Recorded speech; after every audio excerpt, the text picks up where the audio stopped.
The meeting of the Atlantic County Board of Commissioners is called to order in compliance with the Open Public Meetings Act of the State of New Jersey. Adequate notice of this meeting of the Atlantic County Board of Commissioners is provided in the following manner. Published in the Press of Atlantic City and mailed to the Current, the Daily Journal, the Hamilton Gazette, and the Hamilton News, and has been posted on the bulletin boards in the county office building in Atlantic City, the Stillwater Building in Northfield, and the county clerk's office in Mays Landing. And we'll start with an opening prayer. Lead us, O God, that we may be leaders of our community and continue to guide us in the decisions we make for the service of others. Amen.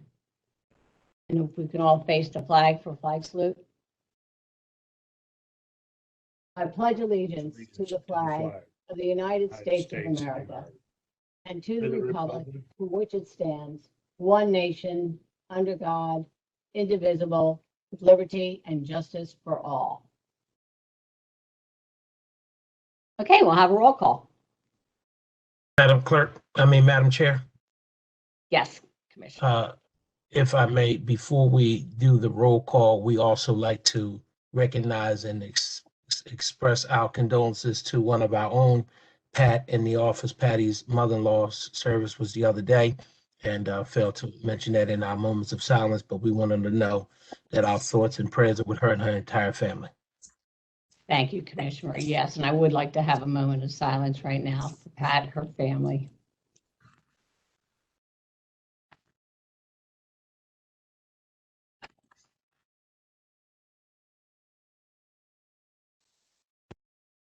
Thank you, and thank you, Commissioner Corsi, for reminding us of that. And Pat, our condolences go to all of you.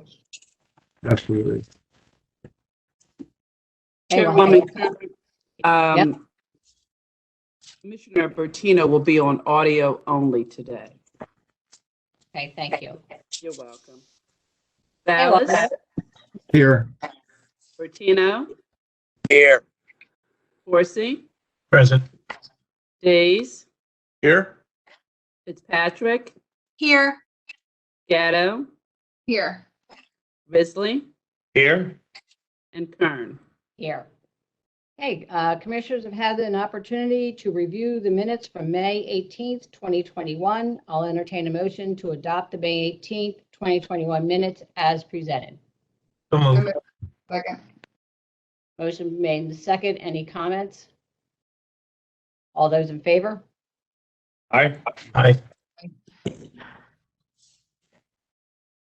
Okay, and before we start the meeting, I just really want to commend our towns throughout the county and the marvelous things that they have done throughout the holiday weekend. It takes a lot of volunteers to do, the festivals and the celebration, for our nation's birthday. So I really want to commend them all. Okay, commissioners have had an opportunity. I went through that. All right, anyone that would like to speak during public comments, please type yes and the resolution number in the question and answer box. Any items not listed on the agenda, you may speak during public comments. You'll be raised from an attendee to a panelist. When you're raised, please state the town that you reside. Okay, and we have a couple presentations. And we are honoring Miss Cape Shores, Hannah Vendetta. We have Miss Cape Shores Outstanding Teen, Elisa Peacock, and Little Miss Violin Morgan Williams. We're planting flower beds of red, white, and blue vinca and salvia at the Atlantic County Veterans Museum in honor of the brave men and women who proudly served their country. And I thank these young ladies immensely for this very thoughtful thing that they have done and remembering our veterans. So we have, and they may be on, are they on? I am here. I am Hannah Vendetta, Miss Cape Shores. Hello, Anna, how are you? We do have a certificate that we are going to give you, and we really do appreciate everything. Would you like to say a few words? I just wanted to say thank you so much for having me here today, and being able to give back to the community has been an honor for the past 2 years. I was crowned Miss Cape Shores 2 years ago, and I've held the title now because of COVID for 2 years. I competed at Miss New Jersey about 3 weeks ago, and to really have the opportunity to give back and to make an impact has been tremendous. And to be able to do it in person and face to face, it means a lot more these days. Very So good. thank you so much. Yeah, it's very nice. And do we have any of the other young ladies here? It appears that we do not. Okay. I want to thank the individuals too as well that brought this to our attention. And this is the type of thing we need, from our youth. I'm sorry, Chairwoman. Mhm. Ms. Peacock is on. Okay, Ms. Peacock, would you like to say anything?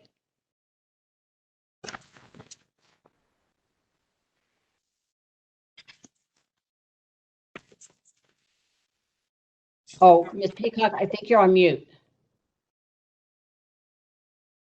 I think you're on mute.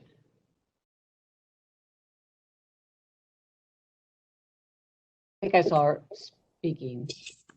Oh. Thank you. I think you got, do you have it off mute? Hello? Hi. Okay, we can hear you now. Hello. I'm so sorry about that. The website was just not letting me open the meeting. I'm so sorry that I was late. Oh, sorry. We all have those issues going on. So, yes, but we thank you very much for everything that you've done in keeping our veterans in mind. And if you'd like to say a few words. I'd just like to thank everyone here for presenting me with this recognition, and just in general, just thank you to the people at the Veterans Place, because they were the ones that let me not only be there and be able to tour the museum, but they allowed me to help them with different things that they could need with just sprucing the place up and bringing some new flowers into the area. And I'm sure that just that little action that I did, and just that may have hopefully brought them a little bit of happiness and brought some more people into the establishment. Very nice, Ms. Peacock. Thank you. Thank you. Do we have anybody else on, Madam Clerk? No, that's it. Okay. And honestly, our next meeting, we are going to be back in person. So instead of mailing, or, if we do need to mail them, let us know. Maybe we can present them to you in person. So Of course. Thank you so much. Absolutely. Any of our commissioners have anything to say? Madam Chair, just want to say thank you to these young ladies and wish them the best. I think Hannah had mentioned that she just competed, and I'm not sure what is on deck for Ms. Peacock, but whatever your next steps are, just wish you the best as you climb your ranks in the pageant world and represent us here in South Jersey so well. So thank you so much. Thank you. Of course. Thank you so much. Thank you. Any of our other commissioners have anything to say? Seeing none, thank you again. Thank you so much, and for representing, our veterans and making, and it really means a lot. You may think it's little, but it means a great deal. But thank you. Okay, that's going to bring us with Pat Diamond for our update. Hi, good afternoon, everyone. Can you hear me? We can. Okay, so I'm going to have a co-pilot again today. I have a few slides, not that many, just to go over quickly. Tara? Give her one moment. Okay, thank Ms. you so Diamond. much. Okay, well, I'm happy to report that, our cases have been staying steadily flat for the last 5 weeks out from Memorial Day and lifting of the mask mandate requirement, which is wonderful news. And you'll see in a moment, our tally score still remains at the low level or green color for the last 7 weeks. So next, Tara. Okay. Pat. She Yes. said next. I'm talking to the other Pat. Oh, okay. She said next. Oh, wait, hold on.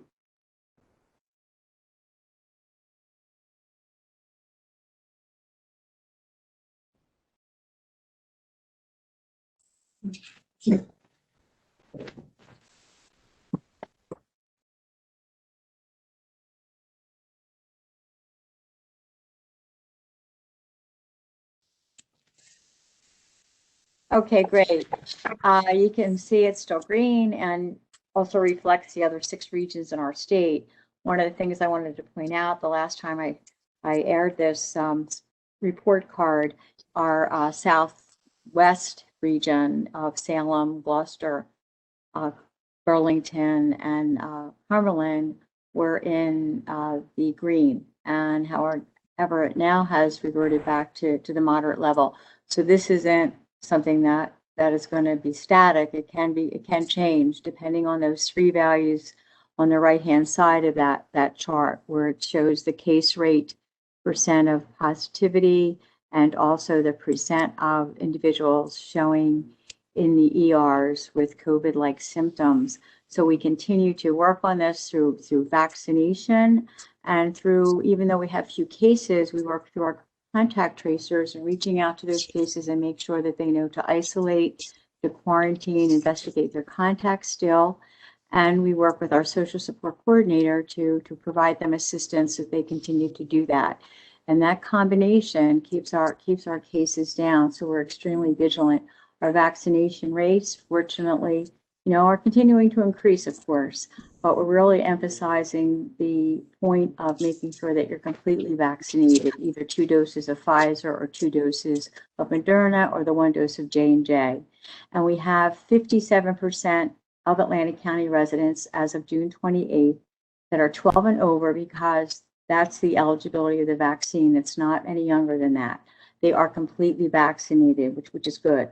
60% of our residents 18 and older are completely vaccinated, and also 81% of those 65 and older are completely vaccinated. But we continue to really advocate for vaccinations in all areas of the county, community-based, faith-based, and with various partners. Okay, Tara, if you want to move on to the next slide. I wanted to show you this because it's getting a lot of mileage in the news anymore, which it should. And this is actually a variant surveillance report. The date is June 12th, 2021. And it actually is dated because it does take a few weeks for the variant information to get publicized.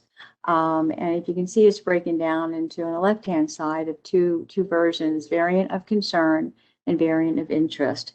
The variant of concern, the reason that they are of concern is because they have a higher transmissibility rate, and perhaps their treatment response is not as good as, say, the original version of the Wuhan virus. So anyway, the B.1.1.7, that was formerly known as the UK. And if you can see in the proportion of variant sequence, which to date we have over 13,000 sequenced, that 40% were of that variant, and 1% was of the Delta. And if you move to the right-hand side, you can see now that 47% were sequenced of Alpha and 15% were sequenced as Delta. So the next slide there, Tara. And if you can see now, as far as how much that Delta variant is taking over, and the Delta piece is actually the brown part, and the Alpha or the BK is the blue part. And the point is that it highlights the transmissibility of this variant, and especially in unvaccinated people. So we really emphasize not only to get vaccinated if you can, but to complete the series. And if there's any hesitation or any need to find where to get vaccinated, is just to contact our department, or actually the COVID-19.org, the State Department of Health. They're actually also on our website as well. The seriousness of the transmission of the variant itself is really not, is still being evaluated as far as whether it's not more severe than the original Wuhan variant or the UK variant. It's not really known, but when you have an increase in cases, you are going to have an increase in severity. So that's just to keep in mind. And one thing is that you look at a severe flu season, that you have about 1,000 deaths a year. 2018 and 19, if you recall, was pretty severe. But with the number of deaths reported now, even though our cases are low, if this would be a flu season, there would be 2,000 cases reported. So that's just to keep in mind how, although the cases are low, how severe these cases can be, really regardless of age. It mostly hits the older people, the elderly, the people with underlying conditions, but it can be severe in any instance. So that's my report. And if anyone has any questions, you can feel free to answer, and just please stay safe and get vaccinated. Again, if you have any questions regarding vaccine or vaccine hesitancy, please feel free to call us. Thank you, Pat. And if any of the public want to have any questions or remarks for Pat Diamond, just type yes in the question and answer box. Do any of our commissioners have any questions or comments for Pat? Seeing none, do we want to give the public a minute? Case. We can, but we currently have no questions. Thank you. Thank Okay. you. Great information as usual. Thank you so very much. Okay, good news. Okay, you take care. Stay healthy. Bye. Okay, that brings us to Resolution 340. Grant acceptance from Munich Insurance for the Munich Safety Grant Funds, funded amount $6,990.22. County cash match, the funded amount is $6,990.21, and the county cash match is $6,990.22. Motion. Move. Second. Motion been made in second. Any comments from our commissioners? Seeing none, any comments from the public? No comments from the public. Okay, we'll have a roll call. Ballas, Yes. Bertino, Yes. Horsey, Yes. Days, Yes. Fitzpatrick, Yes. Gatto, Yes. Risley, Yes. and Kern.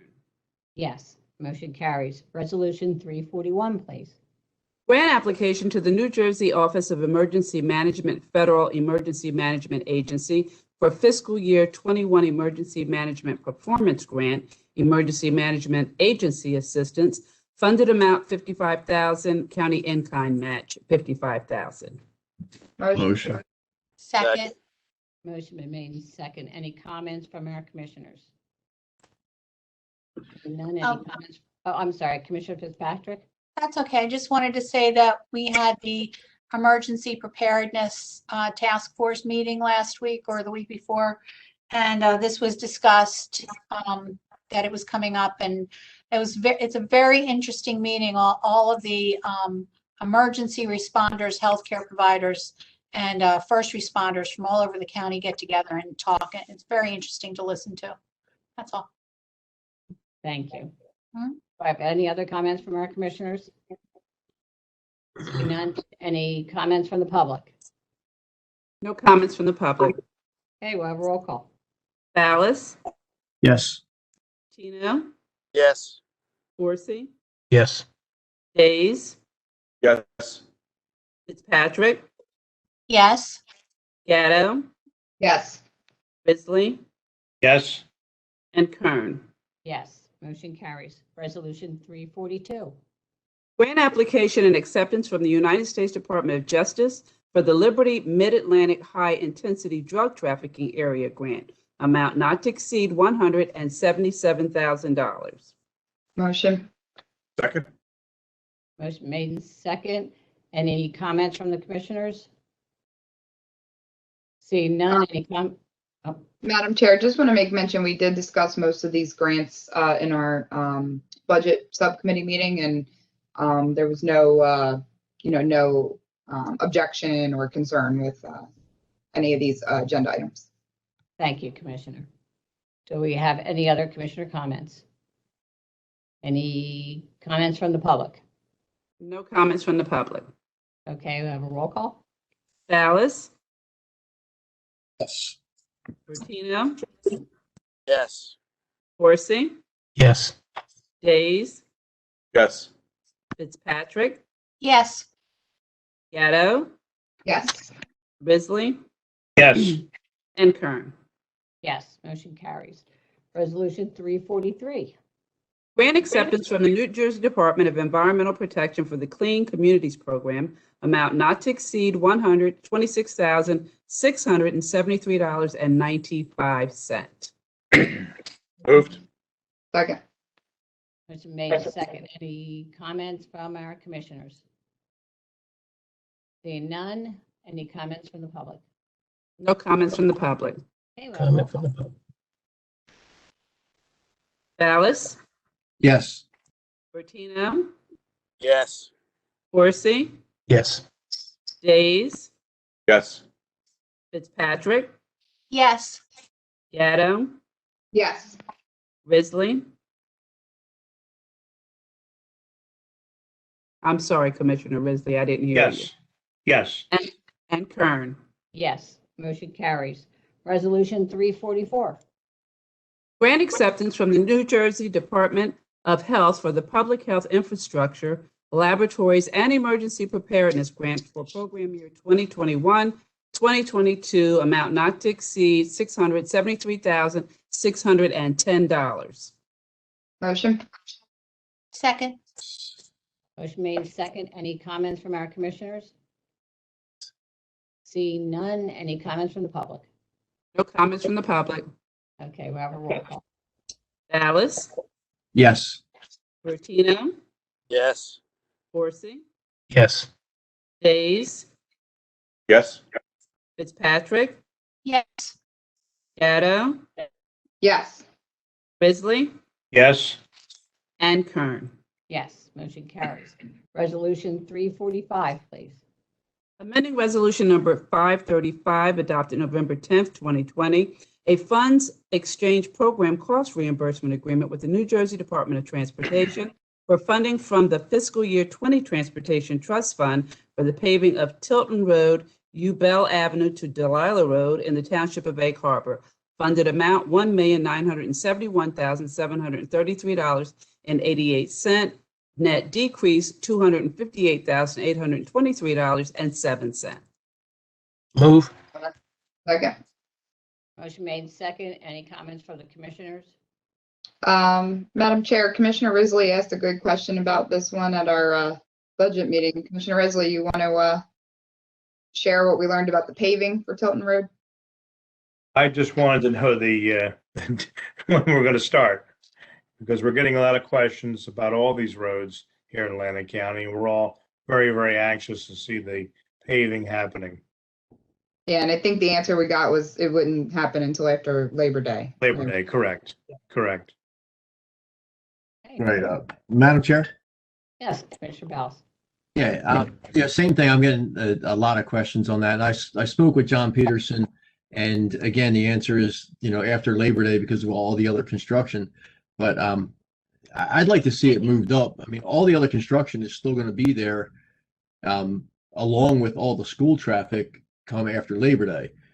The Parkway isn't going to stop after Labor Day. That's going to be out there for the next 3 years, and that's what the majority of the construction is in Egg Harbor Township.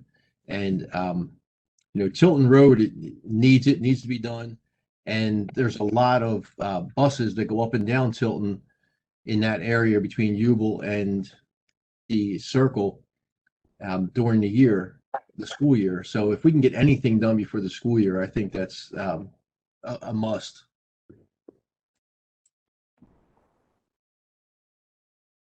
Are we going to follow up with somebody on that? Did you want to follow up with Mr. Peterson or?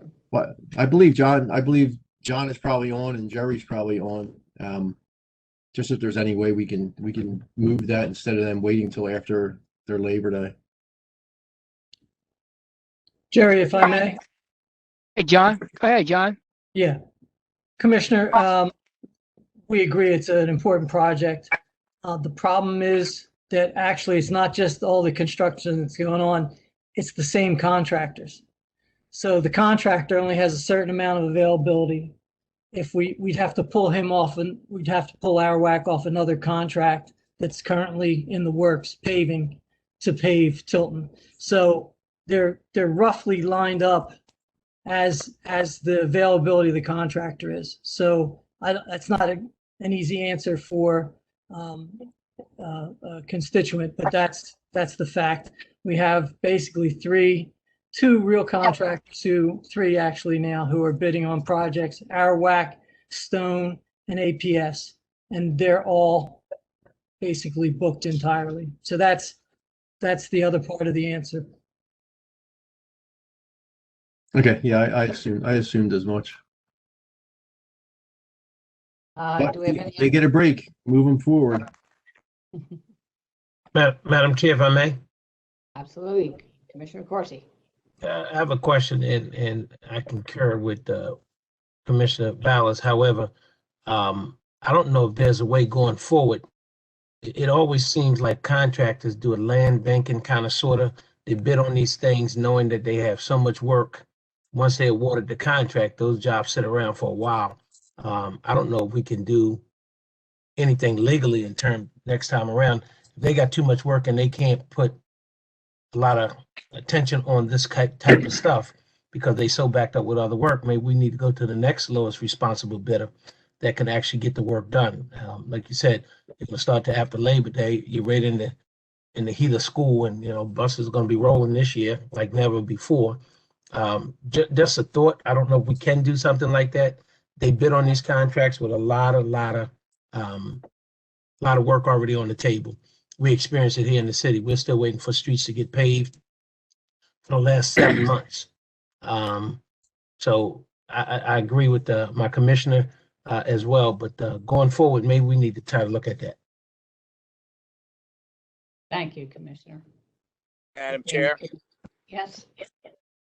I agree with both my commissioners. I think as contractors are coming into the bid process, and guys, correct me if I'm wrong, John or Jerry, don't you have contract construction dates that they have to meet, deadlines that these guys accept when they come on and they take a project?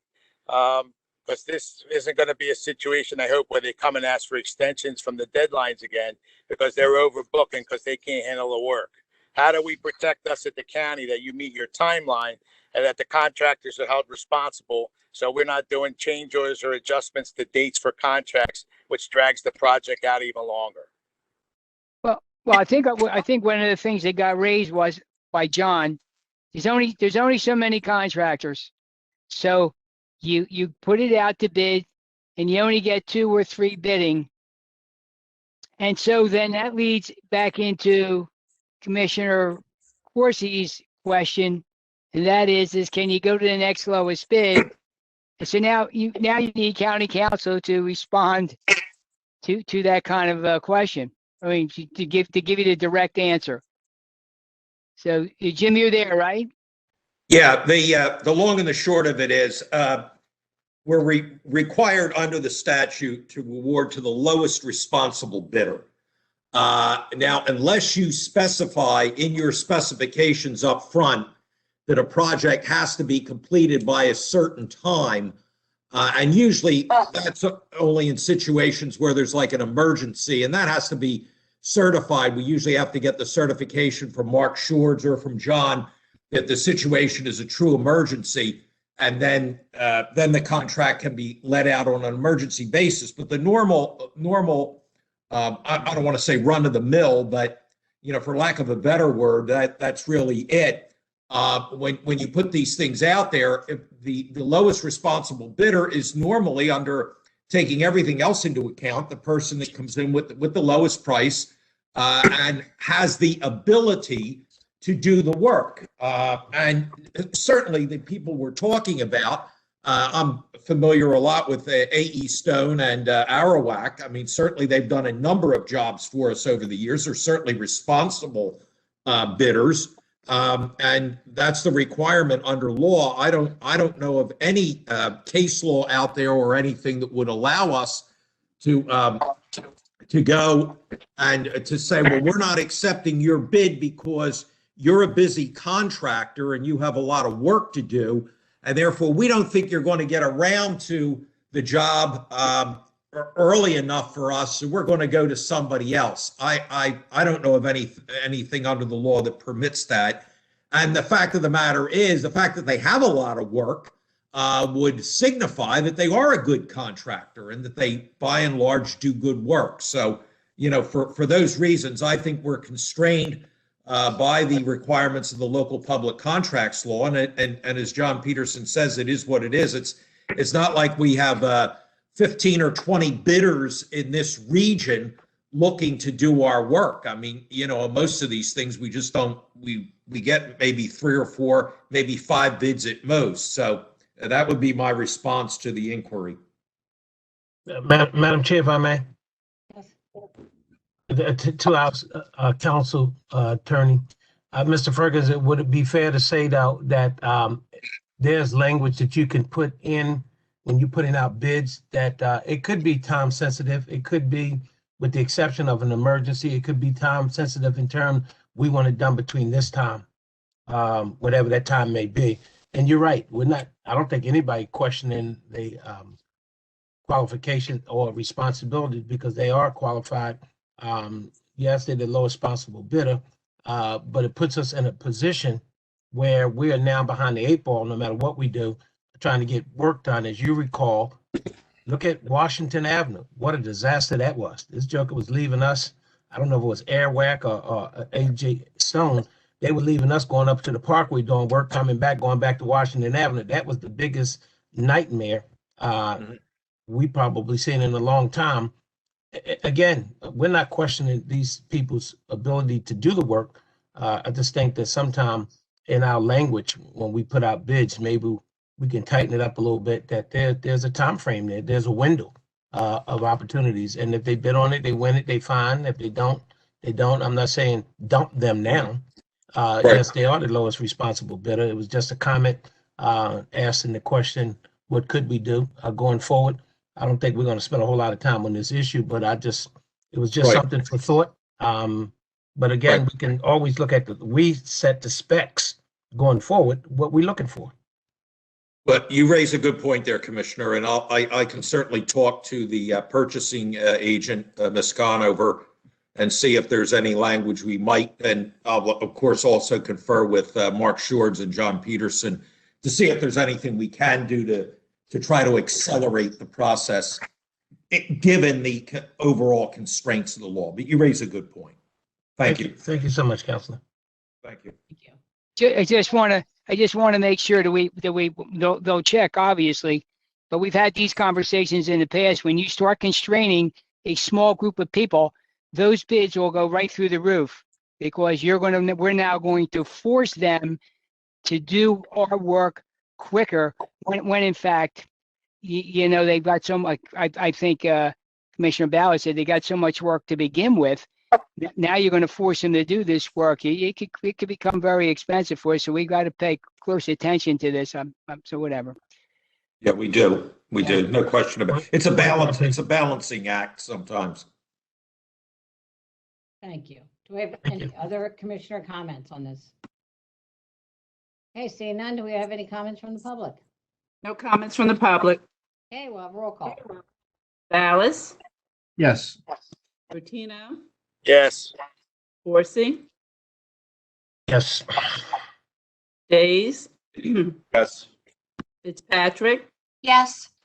Gatto, Yes. Risley, Yes. and Kern.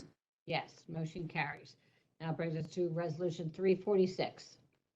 Amending Resolution Number 406, adopted September 15, 2020, a funds exchange program cost reimbursement agreement with the New Jersey Department of Transportation for funding from the fiscal year 19 Transportation Trust Fund for construction costs associated with the construction, material testing, and inspection costs associated with 3rd Street in the town of Hamilton.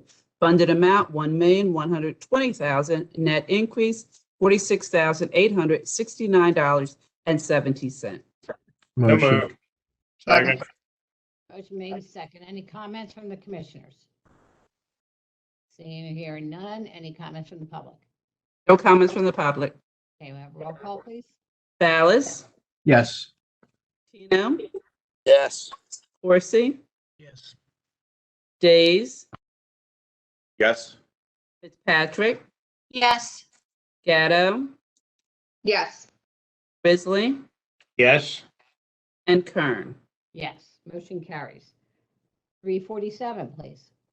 Competitive contract with Atlantic Care Behavioral Health and Center for Family Services for the operation of the Family Success Centers in the amount of $852,123.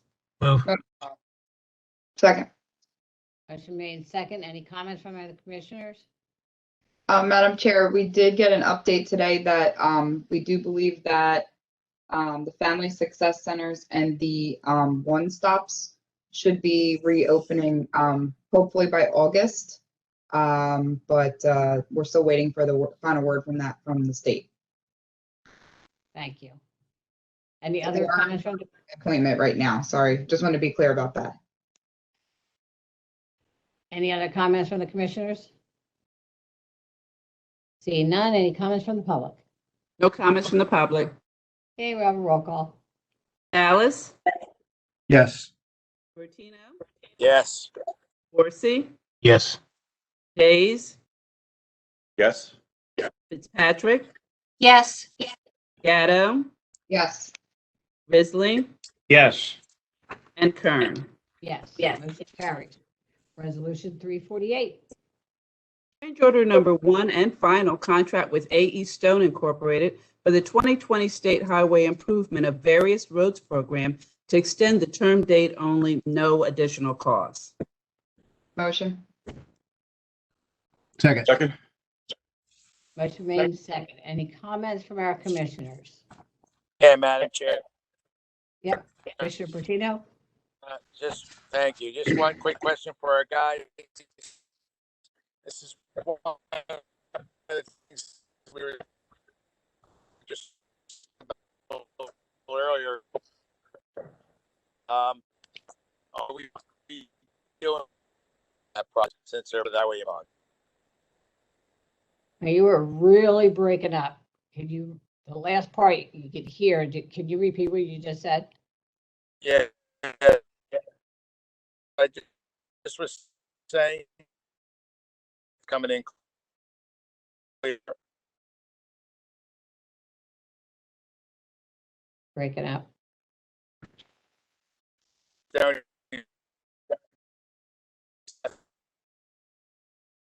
I'm sorry, Commissioner, none of it has really come through. This time he's doing other stuff. Did anybody pick up on any of that? No. If I may, I believe his question is, was this similar to what we talked about where the business, it was busy, they were busy and can't do it? This was awarded in May, if my memory serves me correctly, by the Commissioner Board. And for some reason, whatever, there was a mistake in the contract and the contract ended June, whatever the end of June is, and we hadn't made a single payment yet.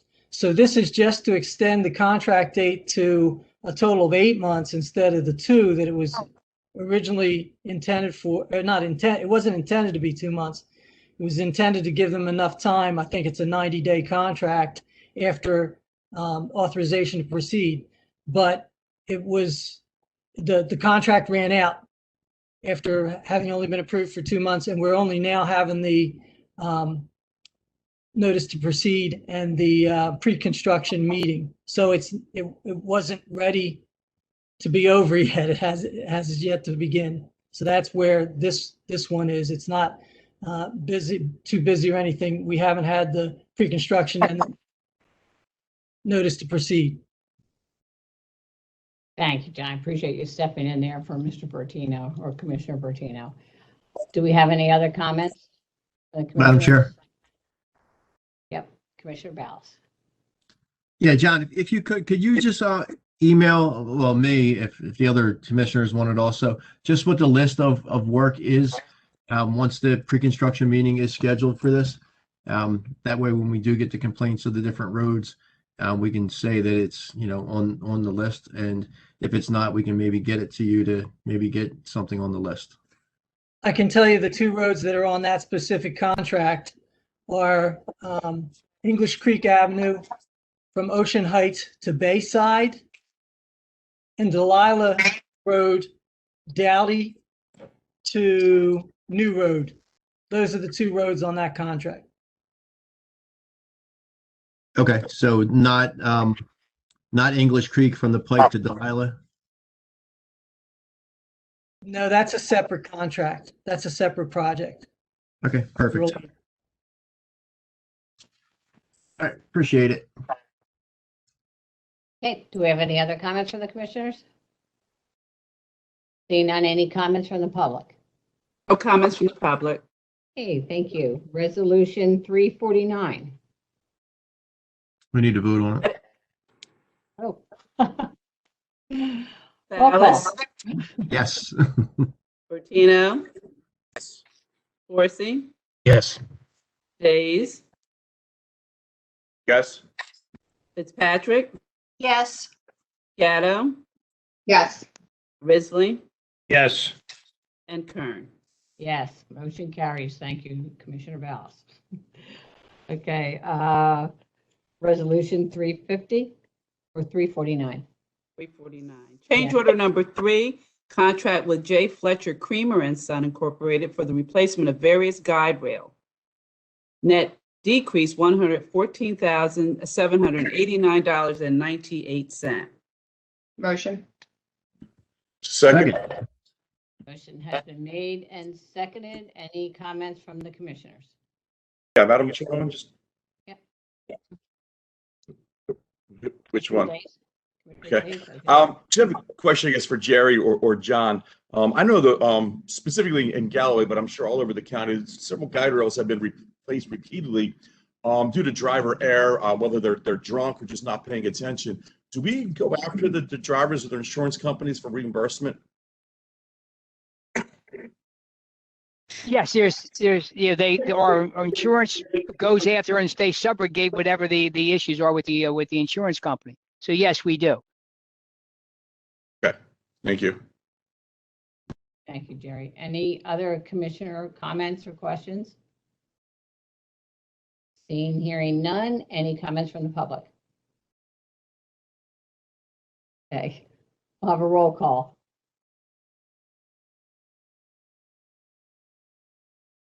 I think you're still on mute. Thought he was on mute. I'm on mute. Ballas,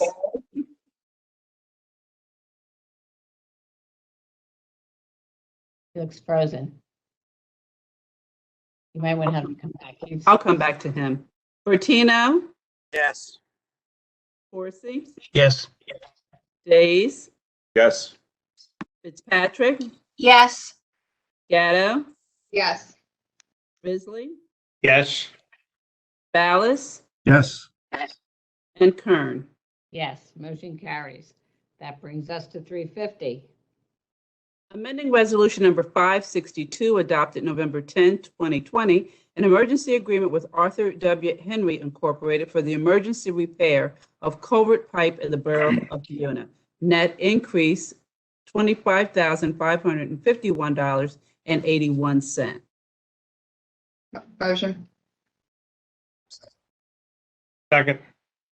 Motion made second. Any comments from the commissioners? Seeing none. Any comments from the public? No comments from the public. Okay, we'll have a roll call. Ballas, Yes. Bertino, Yes. Forsy, Yes. Days, Yes. Fitzpatrick, yes, Gatto, Yes. Isley, Yes. and Kern. Yes, motion carries. Resolution 351. Emergency contract with Contech Engineered Solutions to furnish and deliver a bridge structure for New York Avenue in Hamilton Township. Amount not to exceed $125,100. Motion. Second. Motion made second. Any comments from the commissioners? Madam Chair.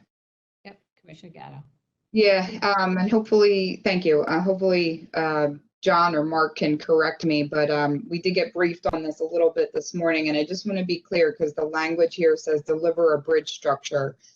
But actually, this is kind of delivering pieces of the substructure, and I believe it's like piling caps. And this is being done now in advance of the design work and the actual physical bridge structure being delivered, because it will help us to shave off, I think it was 18 weeks of the ultimate construction timeline. And as we all know, we're trying to do this in an expedited fashion to get this bridge back in working order, but done correctly and safely. So I think this is really great that we're doing what we can when we can.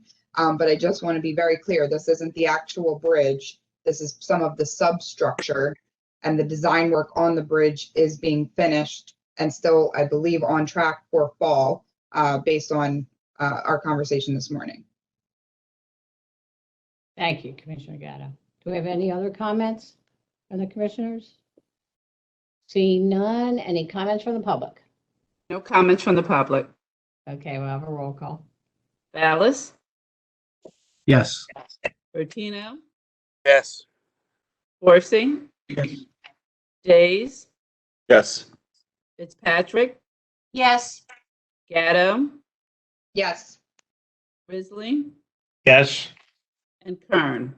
Yes, motion carries. Resolution 352.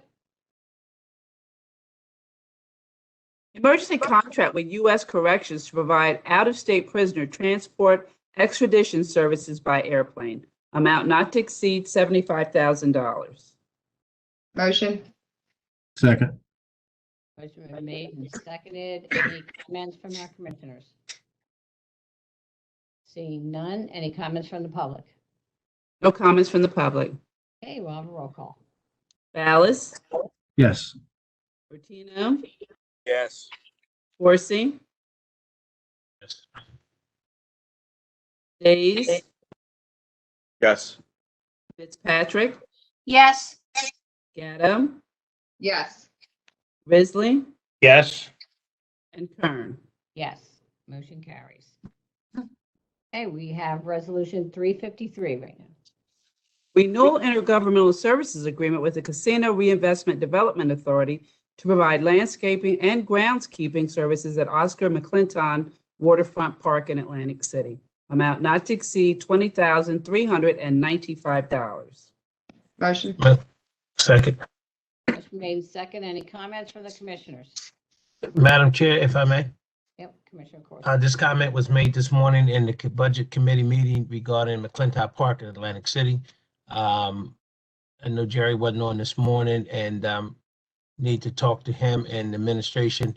As I indicated this morning, we know we rent this park out for $35.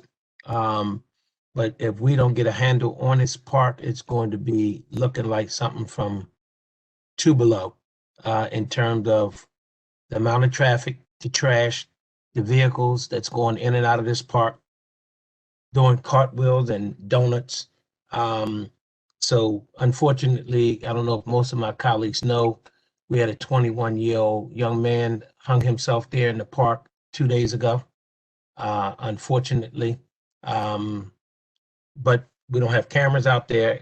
It's really not being guarded or protected by the sheriff's department, let alone the police department, other than we get a lot of calls there from the residents in the senior buildings. And I mentioned this to Jerry before, we've got to do a little better job tightening up. I think $35 is cheap, not even counting those who are using the park with no permit, no $35, and leaving it anyway. SID does an outstanding job cutting it and maintaining it. I don't know what we do going forward, but I think we need to tighten our belts a little bit more on that. I know that the county has been trying to give it to Atlantic City. I don't think it's something we're interested at this time. That could change, but Jerry, we need to move forward quickly. I sent you the last flyer where they were going to show up and do this car show. Nobody knew about it, but it popped up. I had the same situation this weekend for Beta Field. There's some groups out there that goes on the internet and announce where they're going to be going and what they're going to be doing. And so we don't take a handle on it, we're gonna have a park that looks like nobody wants to use it. So I'm requesting that meeting with the administration sooner rather than later. Thank Very you. good. I'll call you. Okay, thanks. Thank you. Any other comments from our commissioners? Okay, seeing none, any comments from the public? No comments from the public. Call, please. Dallas, Yes. Bertino, Yes. Dorsey, Yes. Days, Yes. Fitzpatrick, Yes. Gatto, Yes. Risley, Yes. and Kern. Yes, motion carries.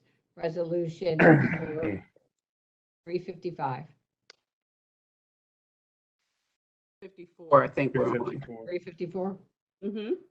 Interlocal services agreement with Atlantic Cape Community College for the provision of energy training programs under the Atlantic City Electric Initiative. Amount not to exceed $45,771. Motion. Second. Motion made second. Any comments from our commissioners? Madam Chair? Yep, Commissioner Bouts. Yeah, these next three or next two, including this one, is there anyone on from Atlantic Cape Community or Atlantic City Electric that can explain these programs? I think Fran Kuhn, Fran, are you there? No. If he's not, I mean, we did talk about it this morning. Was he on? Yeah, Fran was on this morning. Yes, Oh, I'm on. I think I'm Fran's on. out. He's there. Yeah. Here. There are the three resolutions that are on there are all related to Atlantic City Electric funding. It is a program that's been in place for 3 years now. It offers two trainings, one as an orientation to the utility industry. For the primary focus initially was for women and minorities. It has deviated a little bit from that. But the intent was to give them a foundation to the utility industry and then prep them for the construction and skilled trades test, which is a foundational requirement for the utility industry. Atlantic City Electric has been working with us on this program for the past 3 years. Atlantic Cape Community College is a great partner for actually providing the training. To date, we have trained somewhere in the area of, I would say 55 to 60 people. They have passed the CAS test. We have about 30 people now in 2 cohorts that have passed the CAS test, and they are just beginning to have their resumes reviewed by Atlantic City Electric. I told Commissioner Gatto earlier this morning that we do have one confirmed hire as a meter reader, and that's the first. So I'm pleased that I'm cautiously optimistic that we are moving in the right direction as far as training opportunities, because my understanding is the meter reader starts at $29 an hour. So we have some opportunities, and we hope to expand those opportunities through this program. The other thing I would say is this is funded totally by Atlantic City Electric. There are no tax dollars in this at all. It's in response to a settlement agreement. Over a 6-year period, we received slightly over $400,000 a year for this project. The vast majority of those funds go to the third interlocal in this line, which is a line school training, which I'll just cover now. We hope to get off the ground. One of the biggest challenges has been having the actual equipment for the pole climbing opportunity as part of that training. We are now waiting for climbing equipment. We have 12% of the climbing equipment now received. We're hoping for the 88% remaining sometime between now and I'm going to say the middle of August. It's just been difficult to get the equipment to start the actual training program. And then we will train 15 people from Atlantic County, and 15 people from Camden in separate training programs. Thank you. We appreciate you being here. Do we have any questions or comments from the commissioners? Seeing none, do we have anybody from the public? No comments from the public. Okay, we'll have a roll call. Dallas, Yes. Bertino, Yes. How you doing? Dorsey, Hold on. Yes. Days, Yes. Fitzpatrick, Yes. Gatto, Yes. Risley, Yes. and Kern. Yes, motion carries. Resolution 355. Interlocal services agreement with Atlantic Cape Community College for the provision of the Harbor Beach Energy Training Programs under the Atlantic City Electric Initiative. Amount not to exceed $23,933.36. Motion. Second. Okay, we have a motion and a second. Any comments from the commissioners? And I have a question regarding the previous resolution, the $29 meter reader job. Is that a full-time job? Yes, That's great. Thank you. it is. Welcome. Do I have any other comments or questions from the commissioners? Seeing none, any comments from the public? No comments from the public. Okay, well, roll call. Ballas, Yes. Bertino, Yes. Dorsey, Yes. Days, Yes. Fitzpatrick, Yes. Gatto, Yes. Risley, Yes. and Kern. Yes, motion carries. Now up to resolution 356. Interlocal services agreement with Atlantic Cape Community College for the Atlantic City Electric Line School Program, amount not to exceed $194,614. Motion. Second. Motion has been made and seconded. Any comments from the commissioners? Seeing none, any comments from the public? No comments from the public. Okay, well, roll call. Ballas, Yes. Bertino, Yes. Dorsey, Yes. Days, Yes. Fitzpatrick, Yes. Gatto, Yes. Risley, Yes. and Kern. Yes, motion carries. Resolution 357, please. EUS contract with 3+1 Company Incorporated to provide liquidity analysis and data services. Amount not to exceed $58,000. Motion. Second. Motion made and second. Any comments from our commissioners? Madam Chair. Yep, Commissioner Gannon. I just want to highlight this. This is a pretty innovative and unique action that we're taking. And Bonnie introduced the idea to us, and I believe her and her department actually got some of this information from the Association of Counties, and I forget what the other group was. I think it was the League of Municipalities. But as far as I know, we're going to be the first county to take this action in New Jersey. And it's really going to try to find some places for either financial savings or even potentially a revenue generator. The company doesn't get any benefit though unless they find benefit. And Bonnie, I'm sure you can probably explain the details a little bit more, or maybe John, because you guys have the financial wizardry minds. But it's a little bit complicated, but again, I thought it was really innovative. And if it's something that works out, I would highly suggest it's something that we push out to the municipalities as an opportunity or something new to look at as well. Thank you, Commissioner. Do we have any other comments from our commissioners? Madam Chair. Commissioner Risley? Thank you. Yeah, no, it's a great program, as Bonnie explained it to us this morning in the Budget Committee. The savings would be dollar for dollar, so they would have to find $1 of savings before we pay them $1.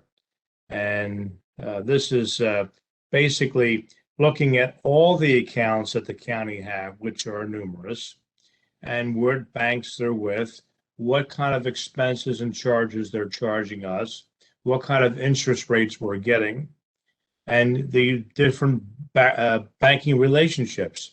And it can get very, very detailed for a myriad of reasons, mainly because interest rates are very, very minimal, extremely minimal.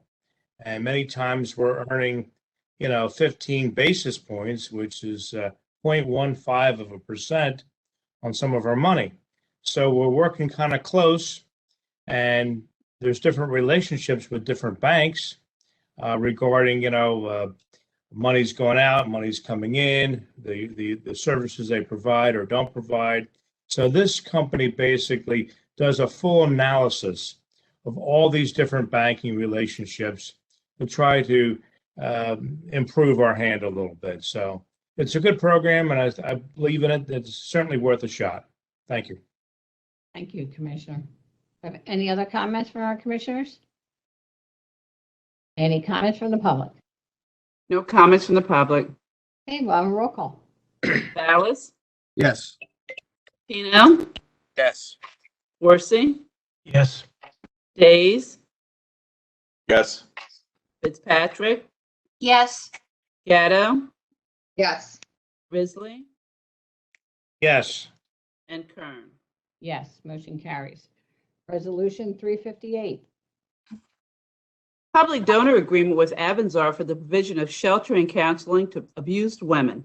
County in-kind contribution, $121,979.35. So moved. Second. Motion been made and second. Any comments from our commissioners? Just one thing, the description abused women is old-fashioned and not exactly what we refer to women who survive domestic violence as. So in the future, if we could be more thoughtful in those descriptions, that would be appreciated. Thank you, Commissioner. Do we have any other commissioner comments? Seeing none, do we have any comments from the public? No comments from the public. Okay, well, roll call, please. Ballas? As a member of the Board of Directors of Avanzar, I will recuse.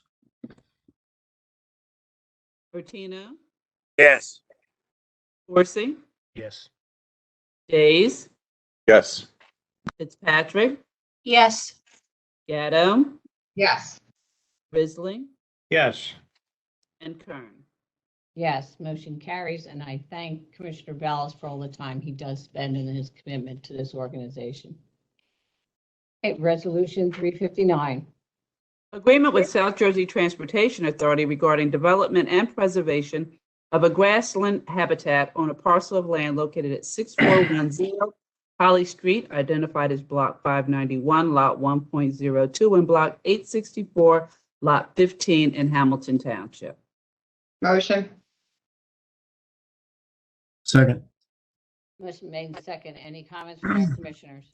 Madam Chair, just a reminder, this is the property that we did an exchange with Hamilton and the SJTA to enable our aviation work. This was that piece of property. Thank you. Do we have any other comments from our commissioners? Seeing none, any comments from the public? No comments from the public. Okay, well, roll call. Ballas? Yes. Bertino? Yes. Worsey? Yes. Days? Yes. Fitzpatrick? Yes. Gatto? Yes. Risley? Yes. And Kern. Yes, motion carries. Resolution 360, please.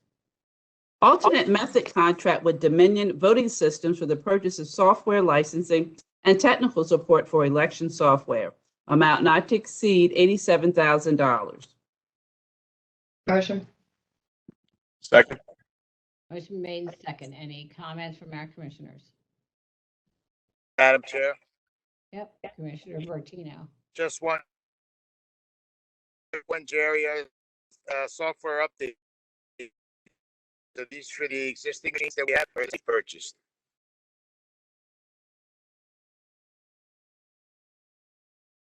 Jerry, could you understand? Hey, Bettina, where you at? It sounded like he asked, is this for existing machines or the future machines? Yes, Uh, yes. Right. Is that it? Right. Okay. So we know we're getting new machines. I'm assuming this is would depend on what we have available at the time. So I would say this is for the existing machines, and if we wind up purchasing new, I'm assuming something will change depending on what type of machines we get. That's what we're waiting for. What machines what machines will the superintendent recommend? Along with the board and the clerk, they'll probably all have conversations. So. Thank you, Jerry. Hey, Bettina, where you at? I can barely hear you, man. You in La La Land somewhere. You're not hunting, are you? No, it's the wrong season. Okay, just checking. Any other commissioner comments? Comments from the public? No comments from the public. Okay, we'll have a roll call. Dallas, Yes. Bertino, Yes. Horsey, Yes. Days, Yes. Fitzpatrick, Yes. Gatto, Yes. Risley, Yes. and Kern. Yes, motion carries. Resolution 361. Bid contract with Goldelli Brothers Incorporated for heating, ventilation, air conditioning upgrades at the Atlantic County Government Complex, amount not to exceed $2,032,450. Motion. Second. Motion made and second. Any comments from our commissioners? Seeing none, any comments from the public? No comments from the public. Okay, we'll have a roll call. Dallas, Yes. Tino, Yes. Horsey, Yes. Days, Yes. Fitzpatrick, Yes. Gatto, Yes. Risley, Yes. and Kern.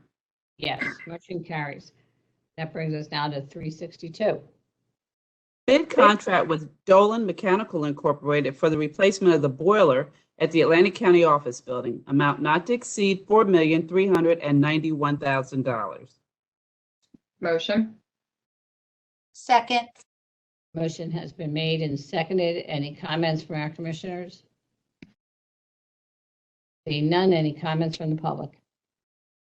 No comments from the public. Okay, we'll have a roll call.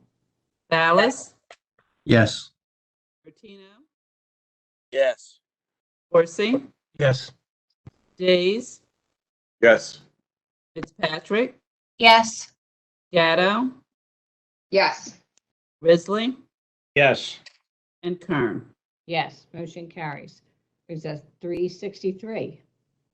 Bid contract with Dolan Mechanical Incorporated for the replacement of chillers at the Atlantic County Office Building, amount not to exceed $2,171,000. Motion. Second. Motion made and second. Any comments from our commissioners? Back Madam talking Chair. about chillers again. Yeah, absolutely. Yeah, Madam Chair. Yes. Just one for Jerry. I'm assuming Atlantic County Office Building is in Atlantic City. Yes, it's 1333. That's the county office building. Correct. Thank you. Madam Chair. Yes, Commissioner Ballas. Yeah, for one of the Jerry's. So is this a complete overhaul of the entire heating and air conditioning system in 1333? Yeah, and let Jerry go through that because it's a very involved project. Jerry, you there? I am here, Jerry. Hello, commissioners. So, Hey, Commissioner Ballas, to answer your question, yes, it is. The boilers, we're not just replacing a boiler, we're replacing two boilers and replacing them with 6 hydrotherm condensing boilers, which are 3 million BTUs each. All new VAV valve boxes, heating, hot water pumps. It's quite a process. The cooling tower itself, the chillers. So there's a large cooling tower on the top which will have to be craned up. new structural steel dunnage that it sits on. There's 2 existing chillers that are getting replaced. There's 2 existing chilled water pumps, 2 existing condensing water pumps, a lot of duct work, new thermostats, new building management system. They're very involved and probably save us a lot of money in the long run. So Jerry, is this getting rid of the Johnson controls, or they'll work on this system? No, we're putting a new system in the county office building. It's a Johnson Control Explorer system. So it's going to be a similar system, but it'll be new. Okay. Jerry, one question for you. Is it in the same location on the 8th floor or 12th floor? Has it been moved? It's the 9th floor, actually. It's above the 8th floor in the boiler room. Oh, the existing ductwork, existing everything, utilizing what's there, just replacing the units. Correct. There's a lot of ductwork that will be adapted to and replaced. You know, they have to take these variable air valves boxes and adapt them. So they're going to be cutting out the ductwork and putting them in. I think there's 138 of them. Those are dampers, which will allow more fresh air to be able to be brought into the building, and also, keep it thermostatically controlled. We can go right on the computer and change anything we want to change in a matter of minutes, Familiar with the damper systems they use for the exterior air coming into the building, which they'll be pretty happy about that they'll be getting there in Atlantic City. Absolutely. I want the board to know that we've discussed, because this project we believe increases the airflow and the quality of the air coming into the building. It probably meets the requirements for the American Rescue Plan. So we've been discussing the use of the American Rescue Plan funding on this building. So we think we're going to be okay to do that. We still have a little bit of research to do, but we believe we'll be successful, which means there'll be no taxpayer dollars, involved, direct taxpayers from Atlantic County, that is. Perfect. You beat me to it, Jerry. That's exactly what I was going to ask. Any other comments from the commissioners? Any comments from the public? No comments from the public. Okay, we'll have a roll call. Ballas? Yes. Bertino? Yes. Forsing? Yes. Days? Yes. Fitzpatrick? Yes. Gatto? Yes. Risley? Yes. And Kern. Yes, motion carries. Resolution 364. Alternate method contract with Atlantic Care Health System for a COVID-19 vaccination supplemental funding program, amount not to exceed $237,500. Motion. Second. Motion made and second. Any comments from the commissioners? Seeing none, any comments from the public? No comments from the public. Okay, roll call. Ballas? Yes. Bertino? Yes. Forsing? Yes. Days? Yes. Fitzpatrick? Yes. Gatto? Yes. Risley? Yes. And Kern. Yes, motion carries. Resolution 366, please.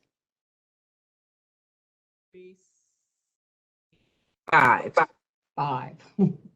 Competitive contract with America Works of New Jersey Incorporated to act as a one-stop operator, amount not to exceed $75,000.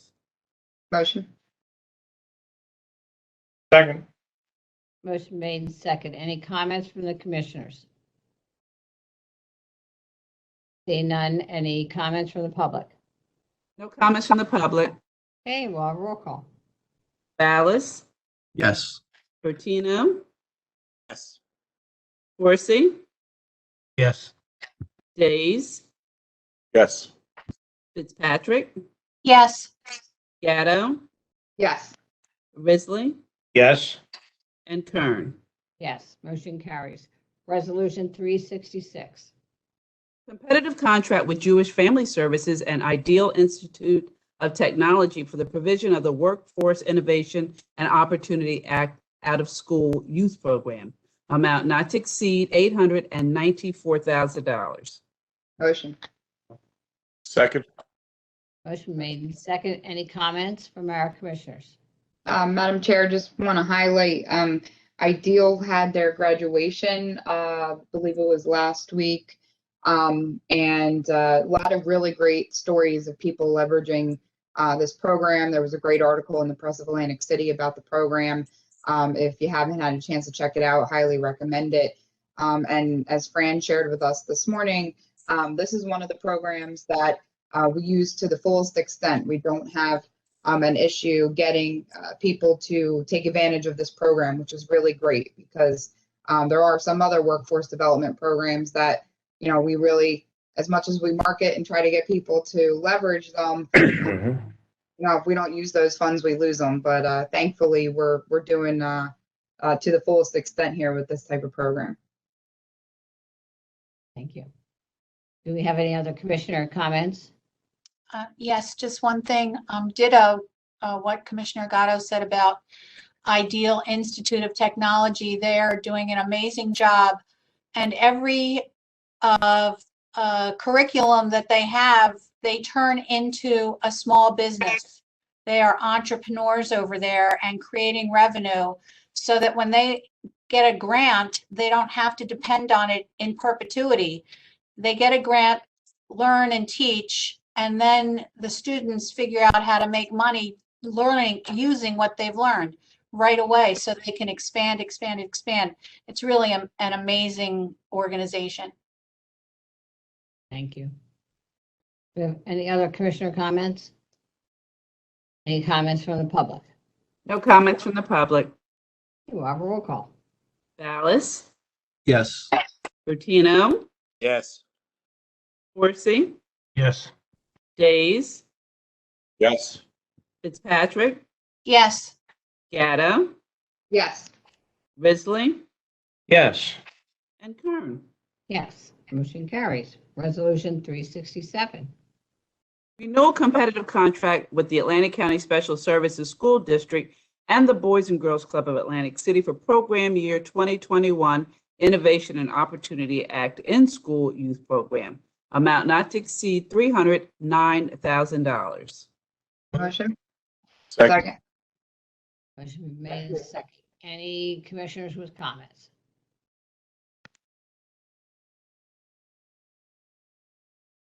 Any comments from the public? No comments from the public. Okay, we'll have a roll call. Ballas, Yes. Bertino, Yes. Horsey, Yes. Days, Yes. Fitzpatrick, Yes. Gatto, Yes. Risley, Yes. and Kern. Yes, motion carries. Resolution 368. Amending Resolution Number 398, adopted September 1, 2020, a shared services agreement with the Juvenile Justice Commission, Office of Education, to provide educational services at Harbor Fields Detention Center. Move. Second. Motion been made and seconded. Any comments from our commissioners? Seeing none, any comments from the public? No comments from the public. Okay, we'll have a roll call. Ballas, Yes. Bertino, Yes. Horsey, Yes. Days, Yes. Fitzpatrick, Yes. Gatto, Yes. Risley, Yes. and Kern. Yes, motion carries. That brings us to our appointments. Are we done? We ended at 368? Yes. Yeah, okay. Then we have our appointments. I'll entertain a motion to combine and adopt resolutions number 369 and 370. So moved. Second. Motion made in second. Any comments from our commissioners? Okay, we'll have a roll call. And there's no comments from the public. Okay, thank you. Ballas, Yes. Bertino, Yes. Horsey, Yes. Days, Yes. Fitzpatrick, Yes. Gatto, Yes.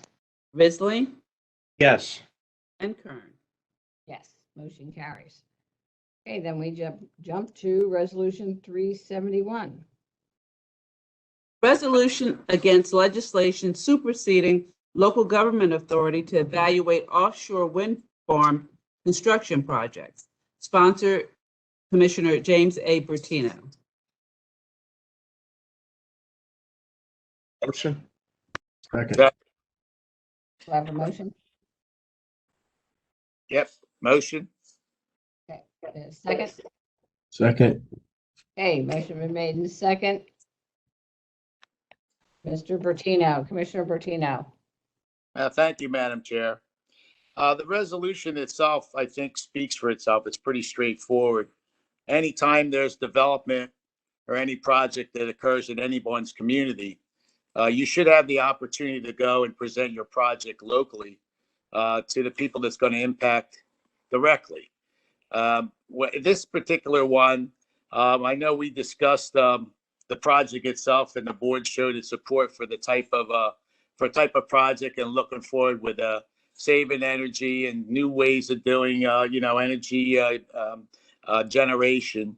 But no one ever sat there and said that I want you to take the local people that are impacted, the local communities, and circumvent them so they don't get to hear what the project's about. I think itself is, as I say in the resolution, I think it's more un-American to even consider that. I think sometimes some in government, when they get up, I don't know what happens sometimes when they get up to Trenton, when you think that you should be doing something different than you always do, and we've done in these communities, and to be afraid to bring a project locally and explain what the project is. I think any of us that's been before any kind of board, you never get 100% of the people agreeing with everything you're saying, but you do give them the opportunity to hear what the project is you're presenting and not be afraid to present it because what you're doing is right. And I think the context where the state of New Jersey, with that legislation that's now on the governor's desk, and I'm hoping the governor vetoes it, where we have the BPU, which is 5 members that have been appointed by governors, past and present, that are still on there, will get to make decisions on how these types of projects, and this one in particular, gets developed and gets developed in their community without local input. I think it's un-American. I don't think that's the right way to present it. It also puts, I think, in some people's minds, they'll be upset that they didn't have an opportunity to speak on the project. The project itself should be able to stand on its own, and I have no problem with the wind farm construction. There are issues, of course, with the fishing industry. There'll be issues in the utility lines. There's only going to be certain locations and communities where they have to be able to tie into the grid. That's just the nature of the grid, the way it is. But to circumvent the process, and I think they're being a little timid on from the Windshore Group, the developers side, they're saying, hey, let's go to Trenton and not listen to any of the guys locally on what their concerns and thoughts are. I think it's un-American. I think it's wrong.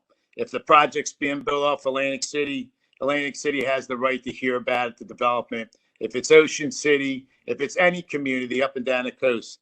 I also think this starts to set a precedent that if we don't stick up for it locally, you may see projects that someone deems in the future that it's easy to just have it circumvented and have the state approve it and not deal with anybody locally. I think it sets a wrong precedent.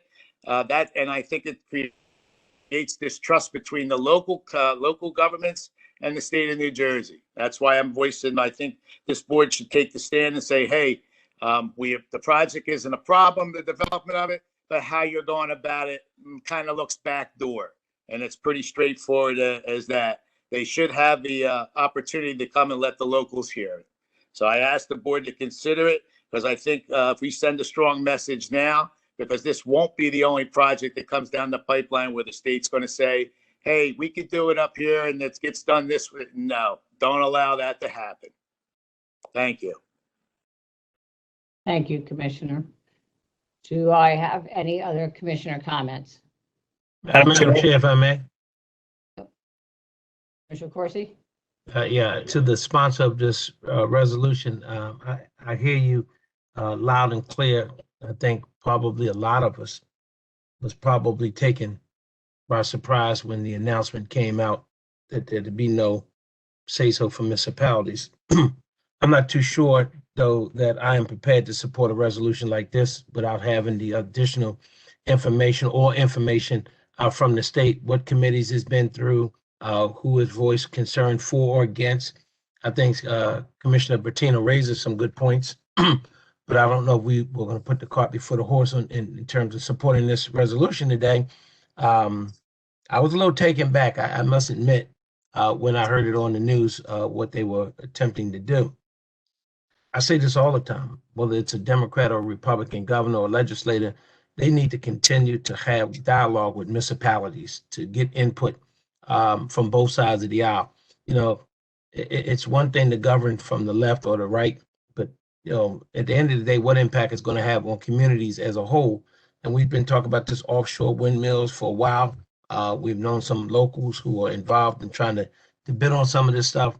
What you don't want is stuff being shoved down your throats. However, I'm not astute enough today to support a resolution that I don't even know what the other side, other than the fact they said that municipalities won't have a say-so where windmills go in their communities. I think it is a little distasteful. However, I sure like to see the pros and the cons of it before I support something coming out just to be coming out against it. Where are the municipalities locally? What are their thoughts on it? Have we heard from other municipalities? And I'm not saying that Commissioner Patino have not talked to other folks outside of Hamilton. Well, what are the other colleagues hearing?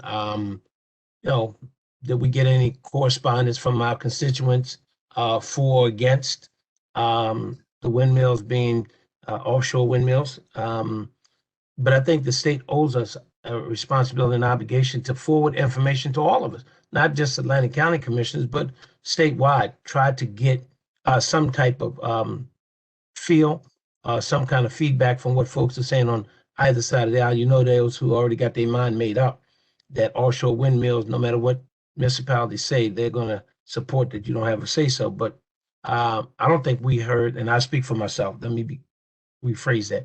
I haven't heard from anyone one way or the other than if you're in the little political circles and people are just talking about what's the latest of the news is. But again, Commissioner Patino does raise a good concern and question. I just don't know if I'm prepared to support a resolution today. Thank you, Commissioner. Chairwoman. Commissioner Risley. Thank you, Madam Chair. I agree with Commissioner Bertino 100%. I think he has expressed himself very cleanly, very distinctly. It's a philosophical question.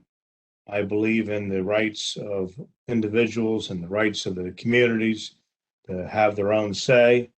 And it's just simply a philosophy of government that you either believe that the local people matter and the county people matter, the different subdivisions of government matter, and I believe everyone matters. So to simply ignore and to move on by, the state government is simply wrong.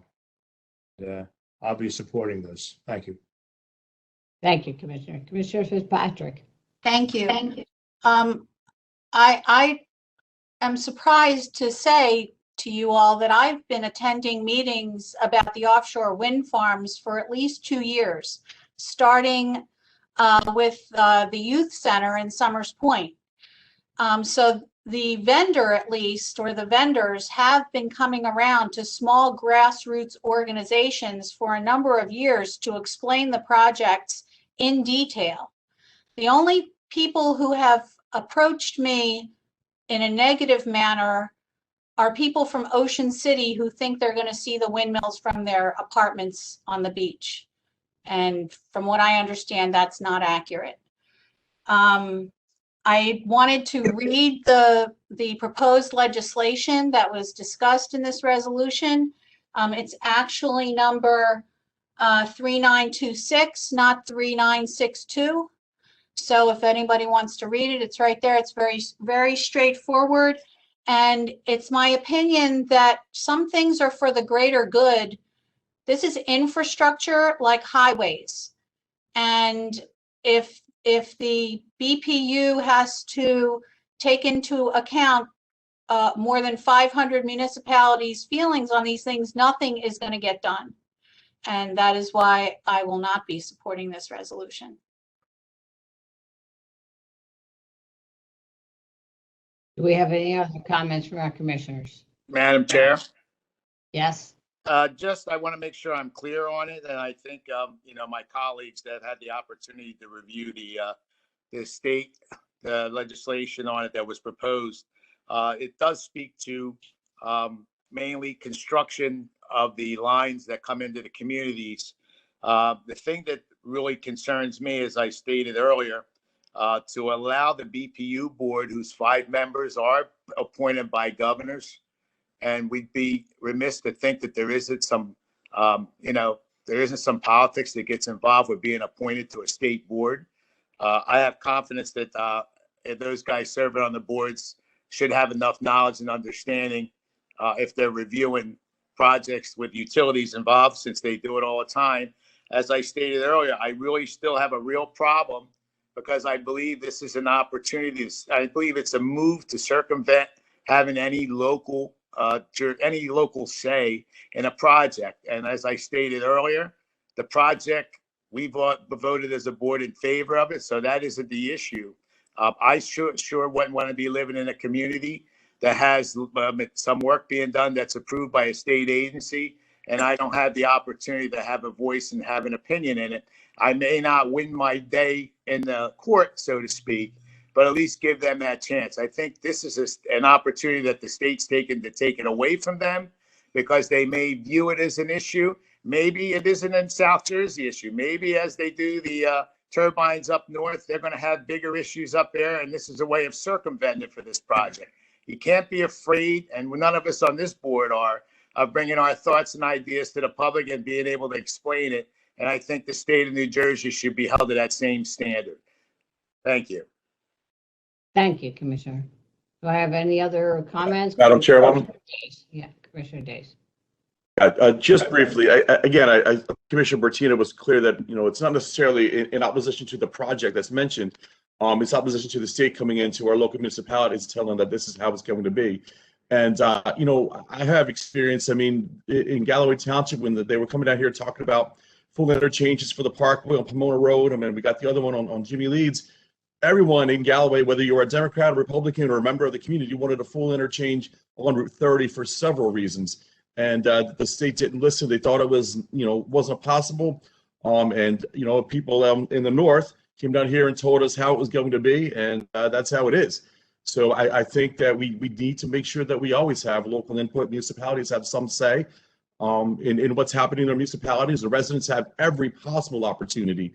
Not that they have to go out and search for the meetings. They should be able to see and to hear when the meetings are coming to them.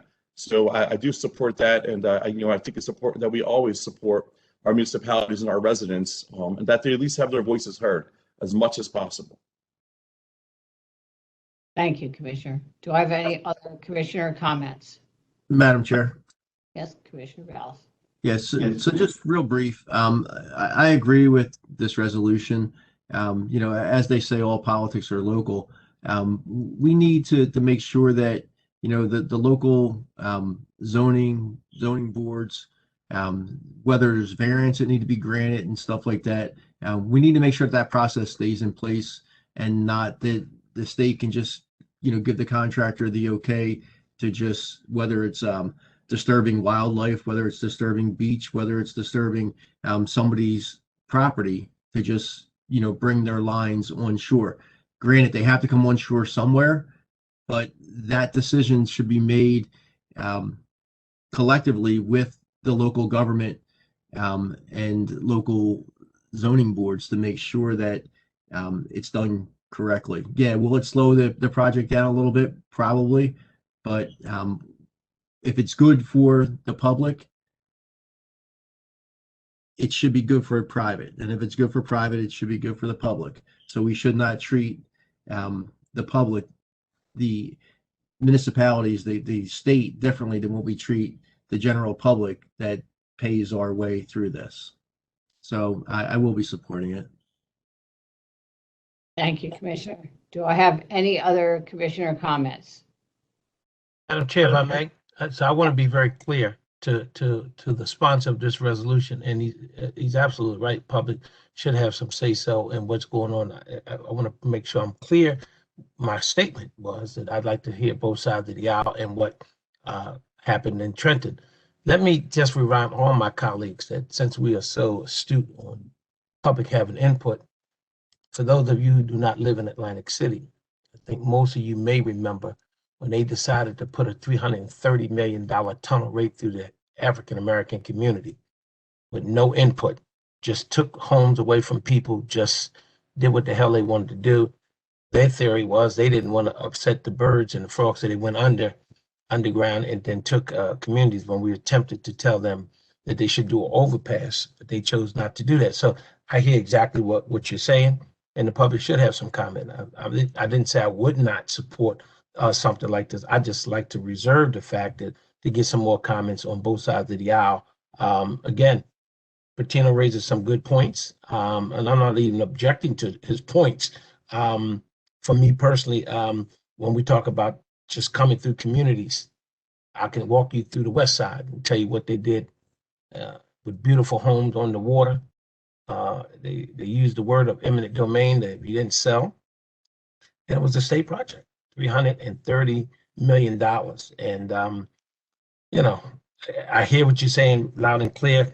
And again, I don't want to be redundant. When I heard it, I was like kind of taken back as well. But I certainly like to hear from the public as well. They still need to weigh in whether this resolution passes yet up or down by party lines. It doesn't matter. At the end of the day, the public still needs to make their concerns and voices heard. Don't sit back and just wait on the elected officials to make all the decisions. But we need feedback from our constituents, whether it's for or against it. And the problem is half the time is we're making decisions and our constituents are not involved because they probably, some of them don't even give a rat's tail of what's going on around them, but others don't know where to frustrate the event their frustration. But they still have time going forward to even this resolution pass and to let the state of New Jersey know, let our assembly people know, let our senators know, they either for or against it. So that's a challenge for all of us to get community organizations involved in this process, not just us passing resolutions up and down because of 30-second soundbite or headline. The fact of the matter is they have to take some responsibility as well to give us some feedback on what they think, again, for or against. And so again, I'm not objecting to the commissioner's resolution. I just said I'm going to reserve my opinions at this time in terms of voting for it because I want to hear what the other side has to say as well, even though it doesn't matter after this resolution. But I challenge the community to come up and voice their concerns for or against. Madam Chair, just one more thought. Yes. I agree with Commissioner Corsi wholeheartedly. I just want to be clear that we have had opportunities to have these discussions for a number of years. And again, no members of the public, no constituents have approached me about anything negative except what I told you earlier. So it's not like we didn't know. We know. And Madam Chair, one more thing, if I may, yes. And then I'm done because I've talked too much. For my colleagues, I understand your thoughts on it. When you talk about what your constituents' feelings might be, I'm pretty sure, and I know my constituents and the ones that have reached out to me, and I'm pretty sure I got a good feeling on the constituents in your district. If you ask them, should the state of New Jersey be taking some project and making the decisions up in Trenton and not coming to you locally to discuss it, I'm pretty sure you're going to find all your constituents saying, why would they do that? Just like I've heard. I hear you guys and I respect your opinions and stuff. But I think for me, fundamentally, this is something I see as something on the horizon that concerns me. I don't believe Trenton knows better than we know in Atlantic County. I don't believe they know better than any other county does. It shouldn't be something where state legislators or developers coming in are afraid to listen to the public that they impact. This particular project has been discussed for a long time. The project itself, its scope, when it comes to development, just came about recently in the last year. Because until the project's a reality, you're never discussing where the utility improvements need to be made. I know from my discussions with the electric and the utility companies when we were reviewing this whole process on their project, there's only a couple of locations their grid would support it, and they have to go through those areas. Those communities are going to get that wiring. It's their opportunity, at least they should have a say at the table on what's occurring to the best of their ability.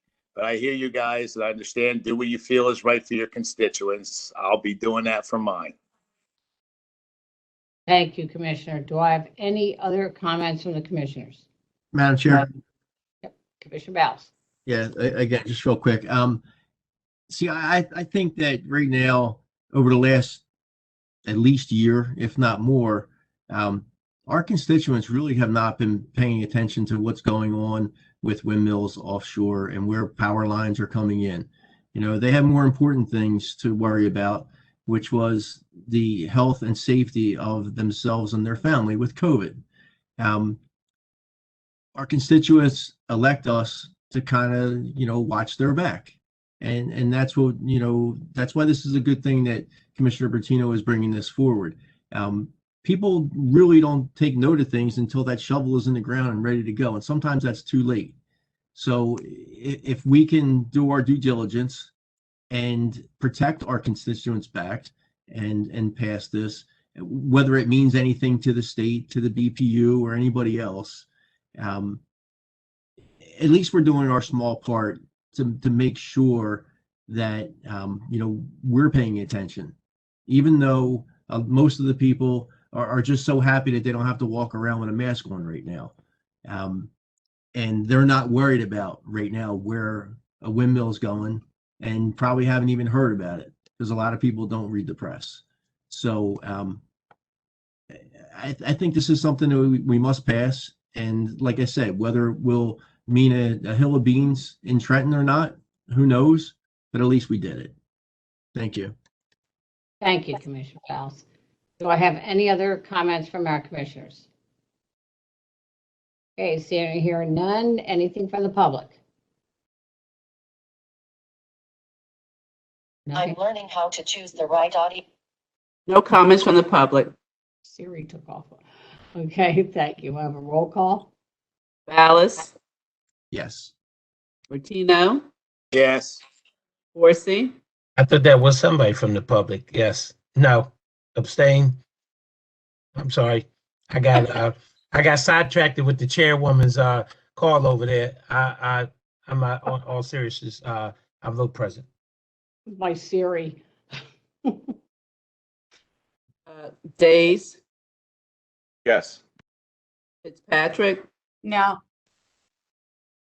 Gatto, Yes. Risley, Yes. and Kern. Yes, motion carries. That brings us to Resolution 372.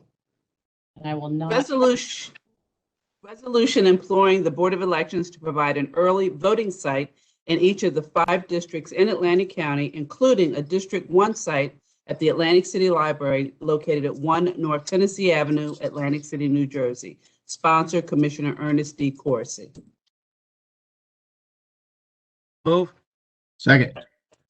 Okay, I have a motion and a second, and I do see that we have our Commissioner of the Board of Elections here, Evelyn Caterson.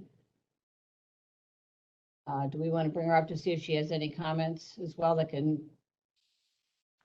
bring some clarity to what we're talking about here? Give us a moment. You had to unmute me. I couldn't unmute myself. Right. You've been moved to a panelist, Ms. Caterson. I'm not real good at all this. We can hear you. All right, I can just talk. I don't know how I get camera on. Oh, wait a minute.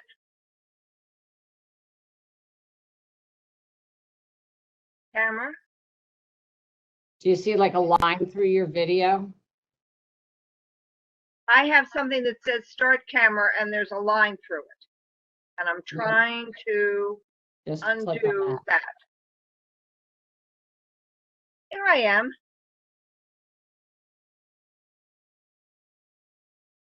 Can you see me now?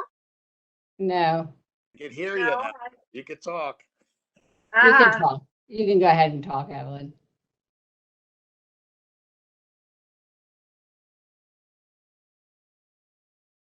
okay. Just to update everybody, as far as the board knows, as of this moment, and I always say that, the state has indicated we will get 5 early voting sites. As I'm sure you have been watching, that can change in an instant. But at this point, there's 5. The Board of Election Commissioners have said the logical place for 5 is 1 each commissioner district, because there's 5 districts. We wrote to every municipal clerk and we wrote to county government and said, help. Here's the criteria. Do you have any place, hopefully for free, so we're not impacting on the taxpayer, that would work? And we've heard a lot. We have actually a 4-page list of thoughts. Some have been vetted to know that everything we need is there. And in that vetting, for example, if there's no Wi-Fi, it can't even be considered. We've got to have Wi-Fi. And the county came up with 4 voting sites, which are in your resolution, for districts 2, 3, 4, and 5, but they had no county facility that met the criteria. We have since gotten information from the Atlantic City clerk, Paula Giletti, with an offer of the site noted here, the Atlantic City Library at 1333 Atlantic, which of course is the county office building, and which is where the Dropbox has been. So people certainly know what's there. So that's where we are. I called a meeting by statute. I can call a meeting special. I called a meeting for later in July, and we're going to go over the list and decide what we're going to do. Okay, okay, Ms. Kenderson, I'm going to go to Commissioner Corsi. This is his resolution that's bringing forward to begin any conversation. Madam Chair, thank you so much. And certainly to Ms. Caterson, thank you so much for the update. As we talked about with my colleagues a couple weeks back, that Mayor Small has offered the Atlantic City Library, which is located in the Atlantic County office building, separate apart from the county itself. After some conversations with the county administrator, Jerry Darasso, I was able to go back and talk to Mayor Small. And of course, Atlantic City would not miss the opportunity to jump on the fact that the early voting would certainly help. As you all would agree, Atlantic City and Pleasantville is probably the largest voting population and is in District 1, which I'm honored to be serving in. But more importantly, it's centrally located in terms of public transportation, whether it's on the bus of Atlantic Avenue, the jitneys, walking distance, et cetera. And I know one of the criteria, it had to be near public transportation, and we certainly offer all of that. And so at the end of the day, even Commissioner Ballas and I going back and forth in terms of language, the board said opposed to voting on just one site. Why don't we vote on all of them in one lump sum, which I thought was an outstanding idea. We certainly thank our attorney for the board for drafting the resolution. But I don't think we need to spend a whole lot of time talking about it. We need to get it done. And people are excited about early voting and whatever the Atlantic City can do to expedite. I know that Ms. Caterson, you're waiting on a letter, the official letter from the mayor. My fault. It should have been out last week. but trust me, it's on its way. Before the week is out, you will have that letter where Atlantic City is officially offering up one of our sites. And we'll work through all the rest of the detail, which we believe we will meet in the very near future. So that was a part of bringing this resolution before the Board of Commissioners with the help of Commissioner Ballas, who has been twisting my language in the resolution to good stuff. But I think it's the right thing to do. And we just hope that the other locations, when you meet in July, meet the same criteria that Atlantic City will have to meet, as well as everybody else will have to do.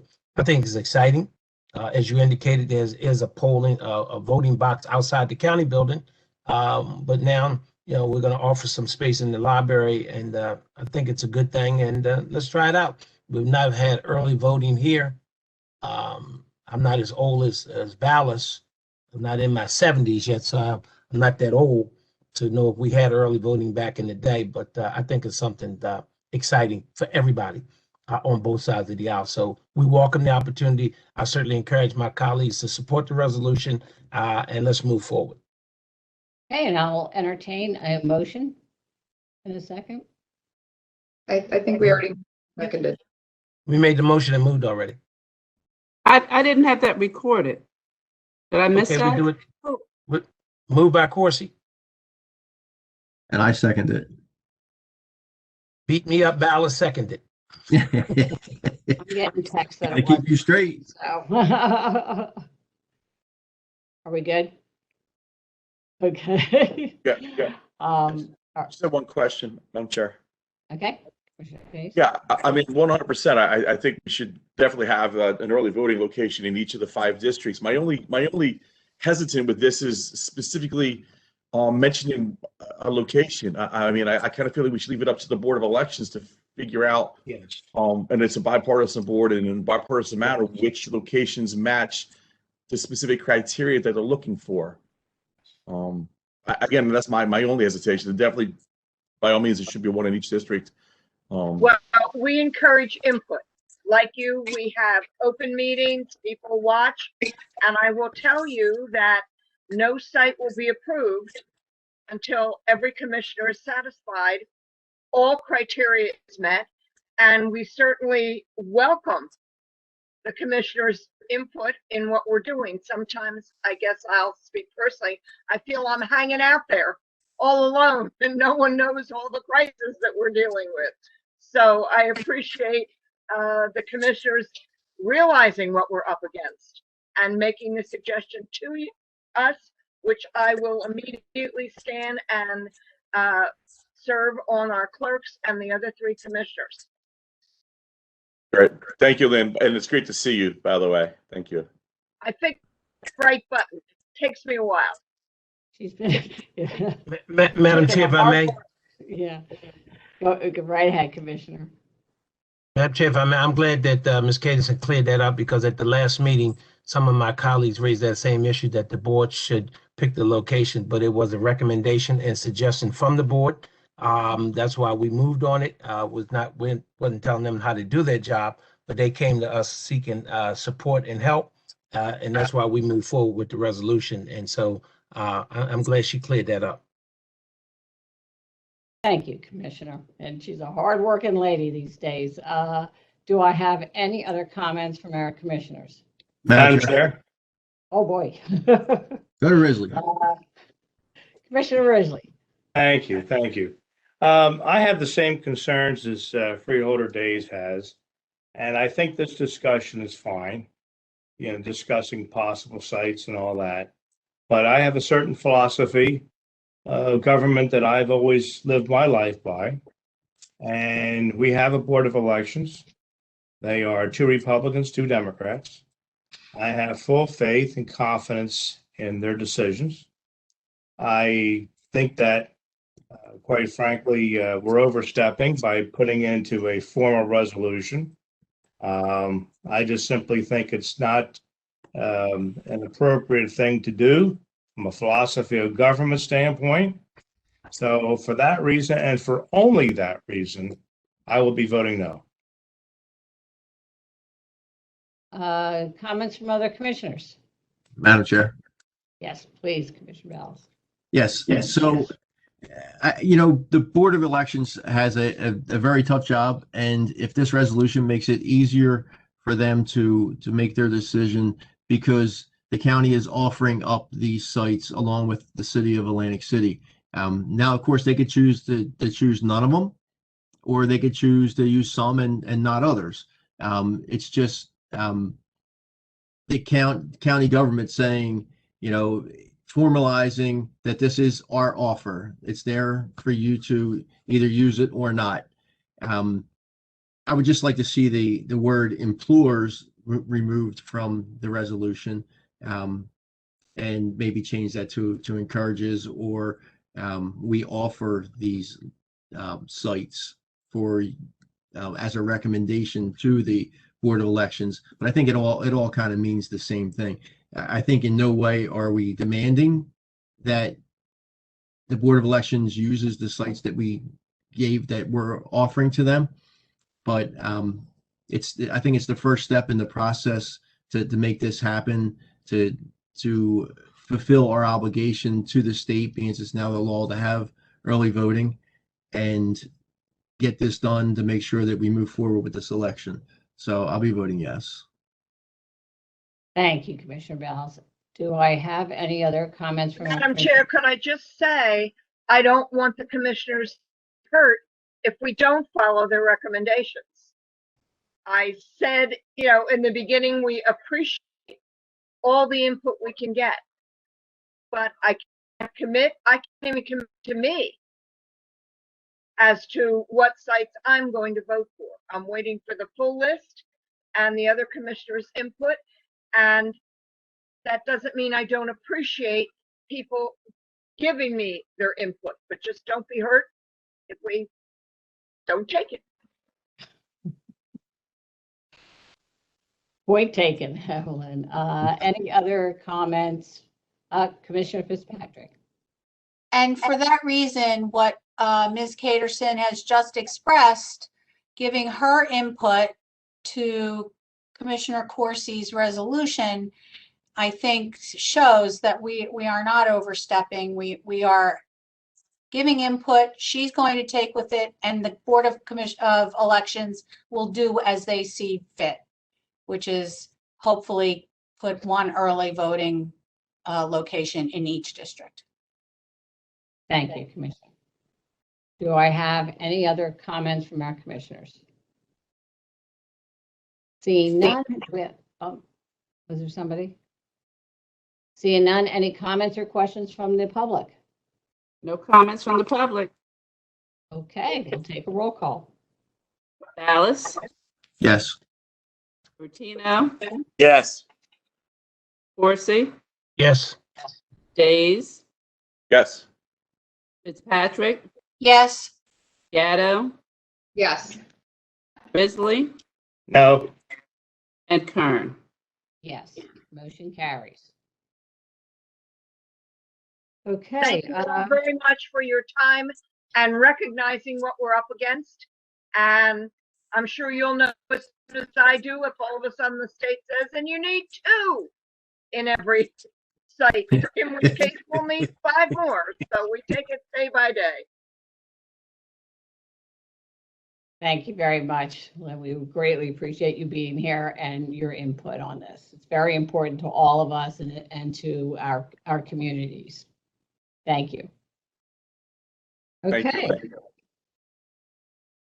I'll entertain a motion to add resolution number 373 and 374 to the agenda. Motion to add them to the agenda? Second. Motion made second. Any commissioner comments? Actually, just call a roll, right? Right now, I don't go with comments. Is that correct, Madam Clerk? Yes, I'll just call the roll to add them. Okay. Ballas, Yes. Rutino, Yes. Corsi, Yes. Days, Yes. Fitzpatrick, Yes. Gatto, Yes. Risley, Yes. and Kern. Yes, motion carries, and that brings us to resolution 373. Resolution to return to in-person public meetings. Motion. Second. I have a motion and a second. Any commissioner comments? Hooray. Madam Chair, I have a question. Yes, Commissioner Gavin. In the resolution, it states that the clerk is authorized to take such measures as deemed necessary to implement a system that allows for the board's meeting to be streamed from the Stillwater building for the public to electronically view and participate in the meetings without physically attending. So I'm just wondering what our plan is. As I shared with you, I think it is our responsibility and duty to continue to provide hybrid meeting options, not only for our public, but I think it's also for the betterment of those who are elected to serve, who are also trying to balance more demanding jobs still in a post-pandemic life. So I think the hybrid option is extremely important. So I'm just wondering what the plan is. Okay, so I absolutely agree with you. We've been working on that for the past few weeks. The WebEx camera has been installed permanently. We have some cable that still has to be run and some testing. So you may or may not see it on the first meeting, but we have full intentions of showing as much transparency as possible. There are some people that don't want to, come out with meetings or it's just become more comfortable for people to watch them from home. So, or from wherever they are, in their car, like Mr. Bertino, but no, joking aside, we have full. It's not comfortable. We have full intentions of doing that because we all feel, the transparency is important and that people can see, live any of and also, people remember, I'm just speaking to the public now, you can go back and see any of these, almost, I think it's pretty much been within a day or two, if I'm not correct, that you can see them if you're not able to attend. And if you have questions, you can certainly reach out to us.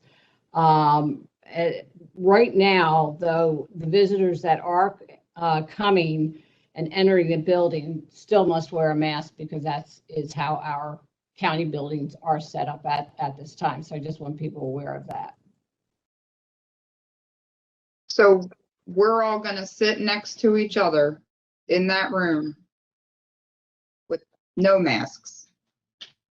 And everybody else who has to come in or wants to come in and sit in that same tight room will have to wear a mask.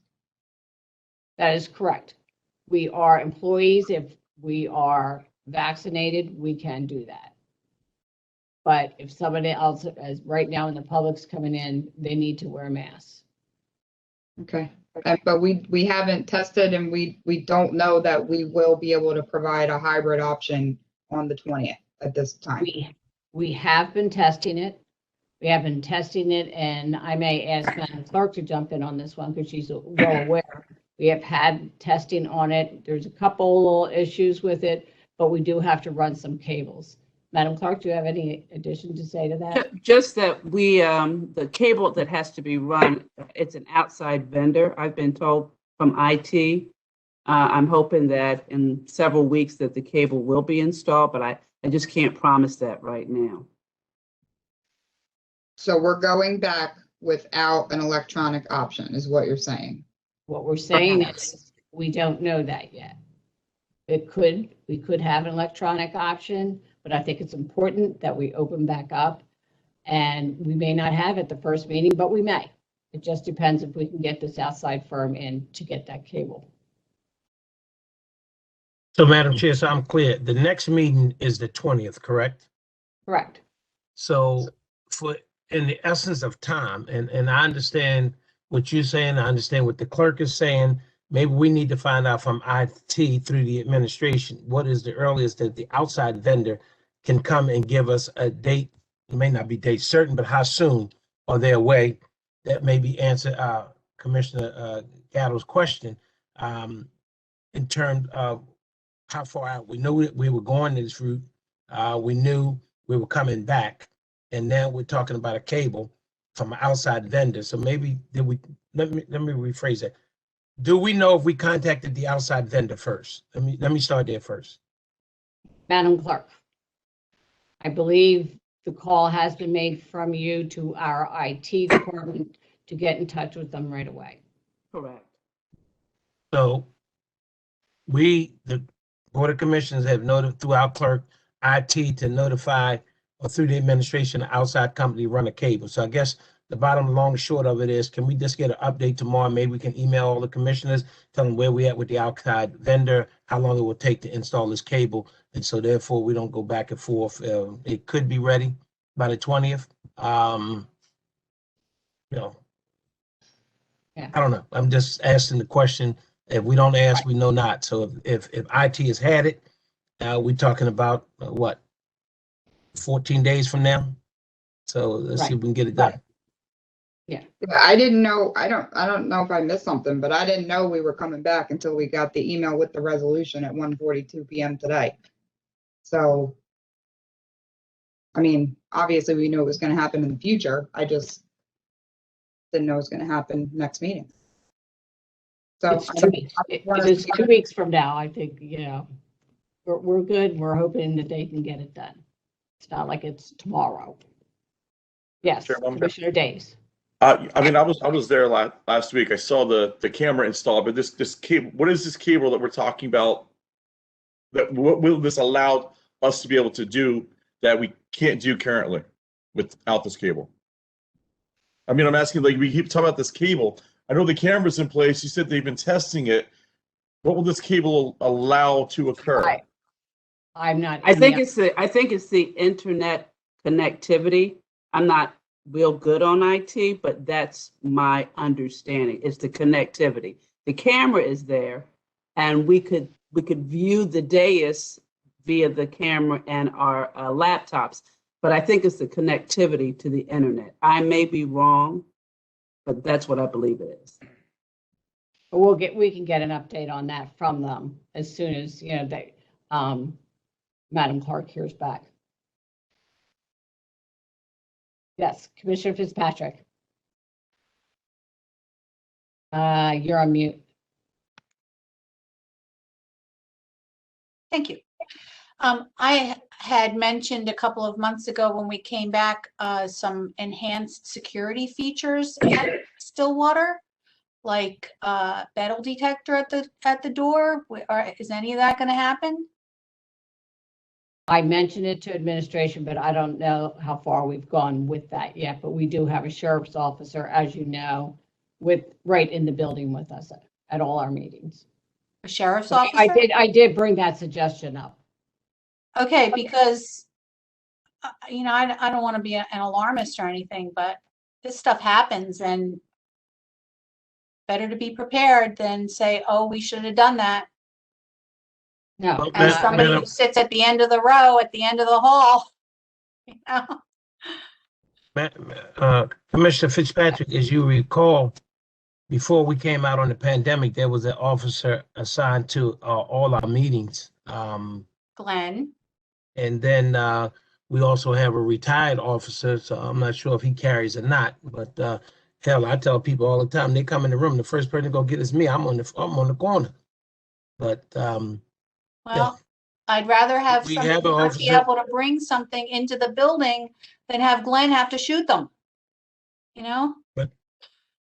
that's a question we probably need to take back to Director Fedorka and the Emergency Public Safety Committee to have that Very conversation serious. once again. And again, we have a former law enforcement officer on the board with us. Maybe he can give us some input. So thank God heretofore, we haven't had no problem. Right. Do I have any other commissioners' comments? Madam Chair.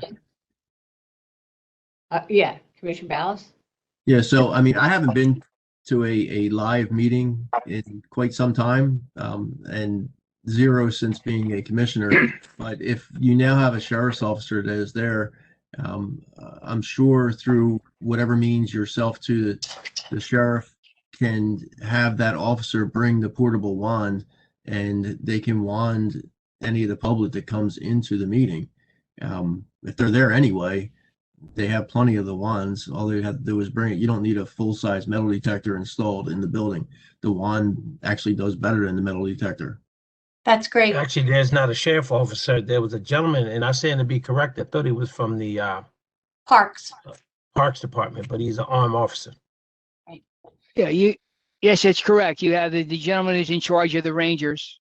He's allowed to carry, and he carries. And then you have our public safety director, who is also at all those meetings. Right. So if public safety is also, they're also law enforcement, and I'm sure that it would not take very much for them to get trained in using a wand, and I'm sure they could borrow from the sheriff's office, if not the county buy one for it to have in that building. If that's what administration chooses. That's a good suggestion, Commissioner. We'll discuss this at another public safety directors meeting. Sooner Thank you. rather than later. So we'll have a meeting set up for the commissioners to get some easement on it and find out exactly what it is that Director Fedorka is recommending and suggesting. And if you have any comments, send them over to the clerk so we can address them all in the committee meeting. Okay. I'm not on that committee, but if you wish me to give me a dial in, I will. Okay. Thank you. Okay, thank you very much. Do we have any other questions or concerns? Okay, anything from the public? No comments from the public. Okay, we'll call and roll. Alice? Yes. Tino? Yes. Horsey? Yes.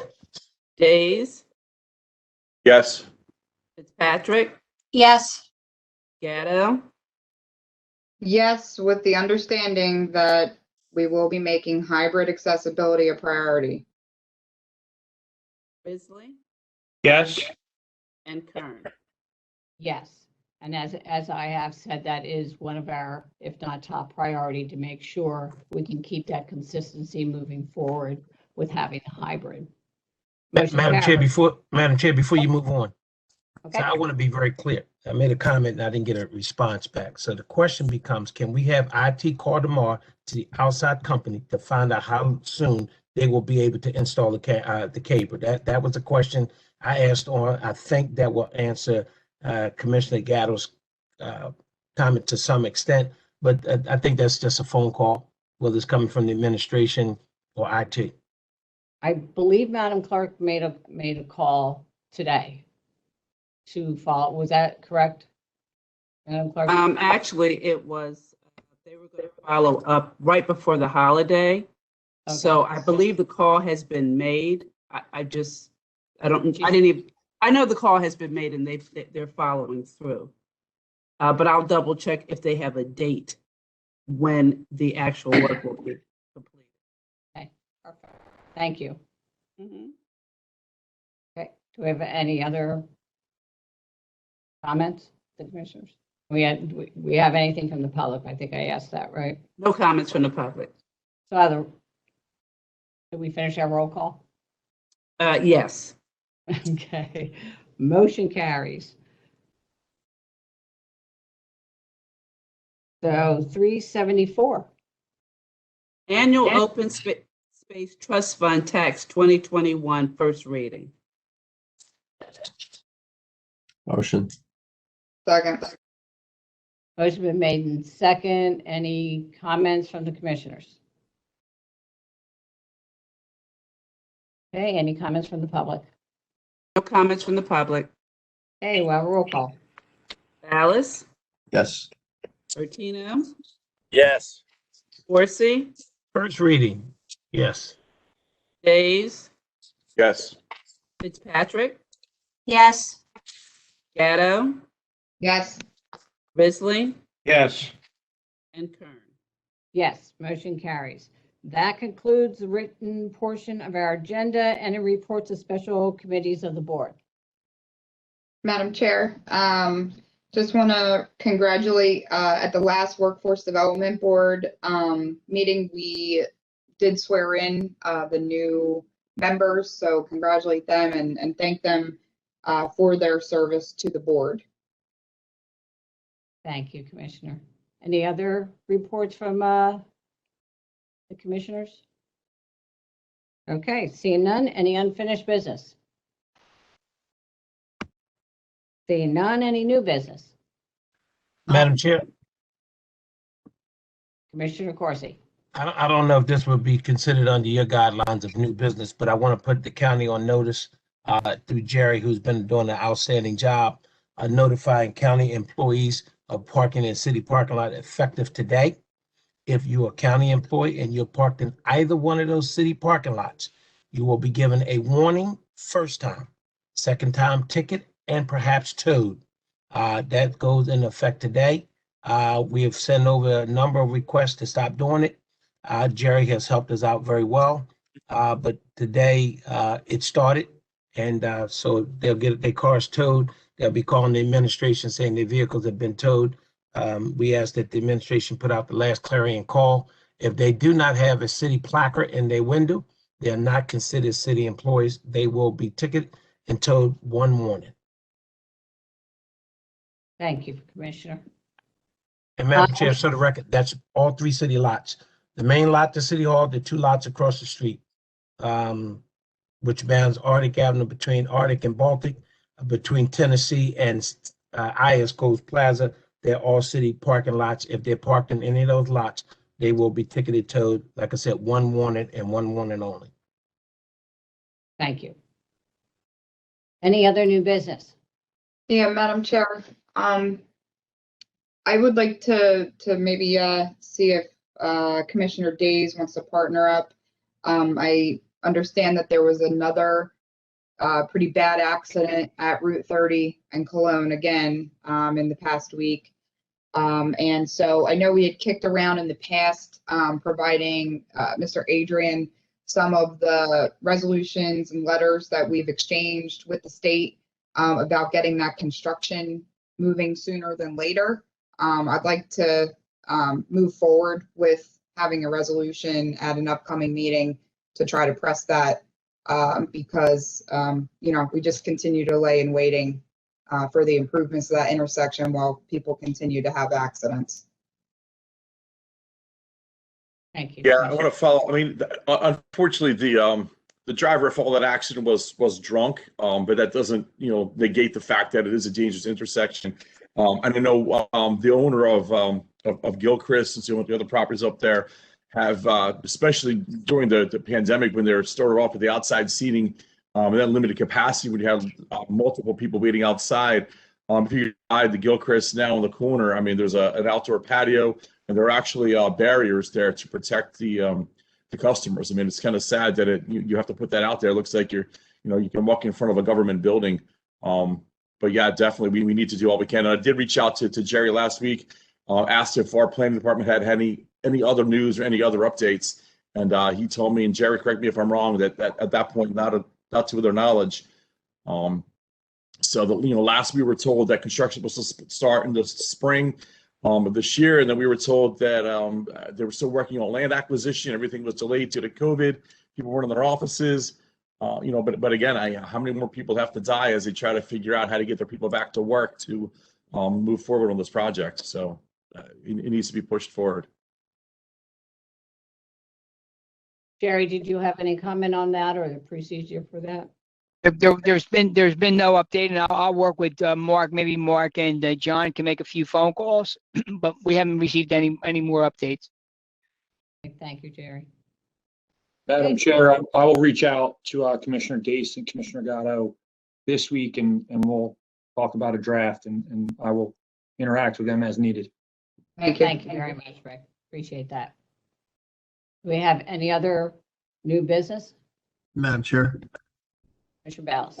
So seeing as the Weymouth Furnace had another drowning about a week ago, and then on my way back from the 4th of July parade in Hamilton, going by that location, there was probably at least 40 people in the water swimming there again, waiting in that water, which apparently is very dangerous because of the undertides and the way the bottom is there.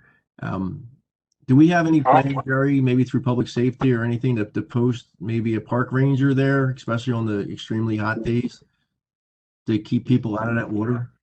Or take whatever actions there are? Do we need to pass an ordinance where they can actually be ticketed and fined for being in the water, or what can we do? Well, Denny's asked us to look at the fines. Jim is doing that. We posted signs in English and Spanish. They put up some additional signs for one of the recommendations from some of the boaters were that the boaters coming into that, and I don't know if you've ever canoed there. I've canoed there. When you come through, you come under as you know, the bridge, and you come through.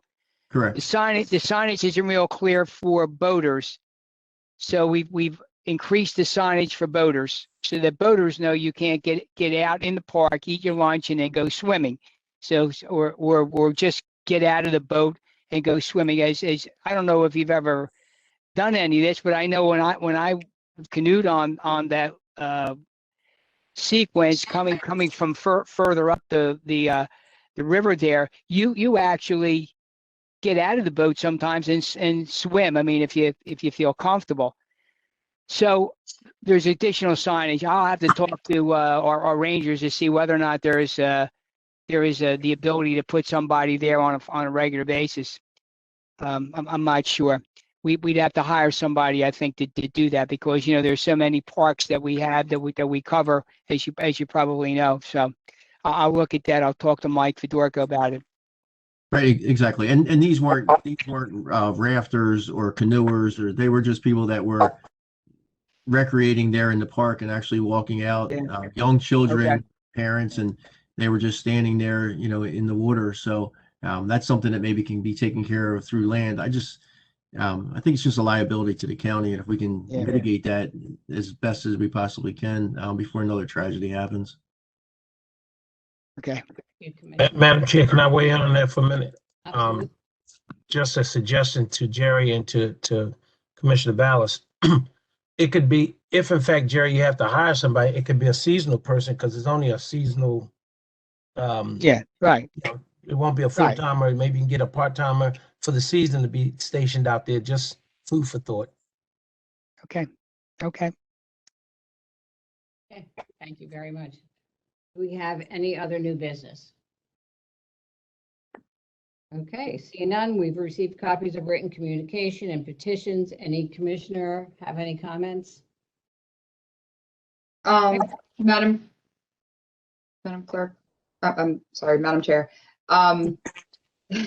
Two things. Number one, I just want to say thank you so much to our engineering, planning, public works, everybody else that was involved with opening the Cotton Mill Bridge before the 4th of July. It has been a huge traffic relief in downtown Mains Landing. The bridge is absolutely beautiful. I don't know if you all have had a chance to go out and take a look at it, but it really enhances the area. It's just really a wonderful outcome. And we delivered it 3 months early. The contractor did.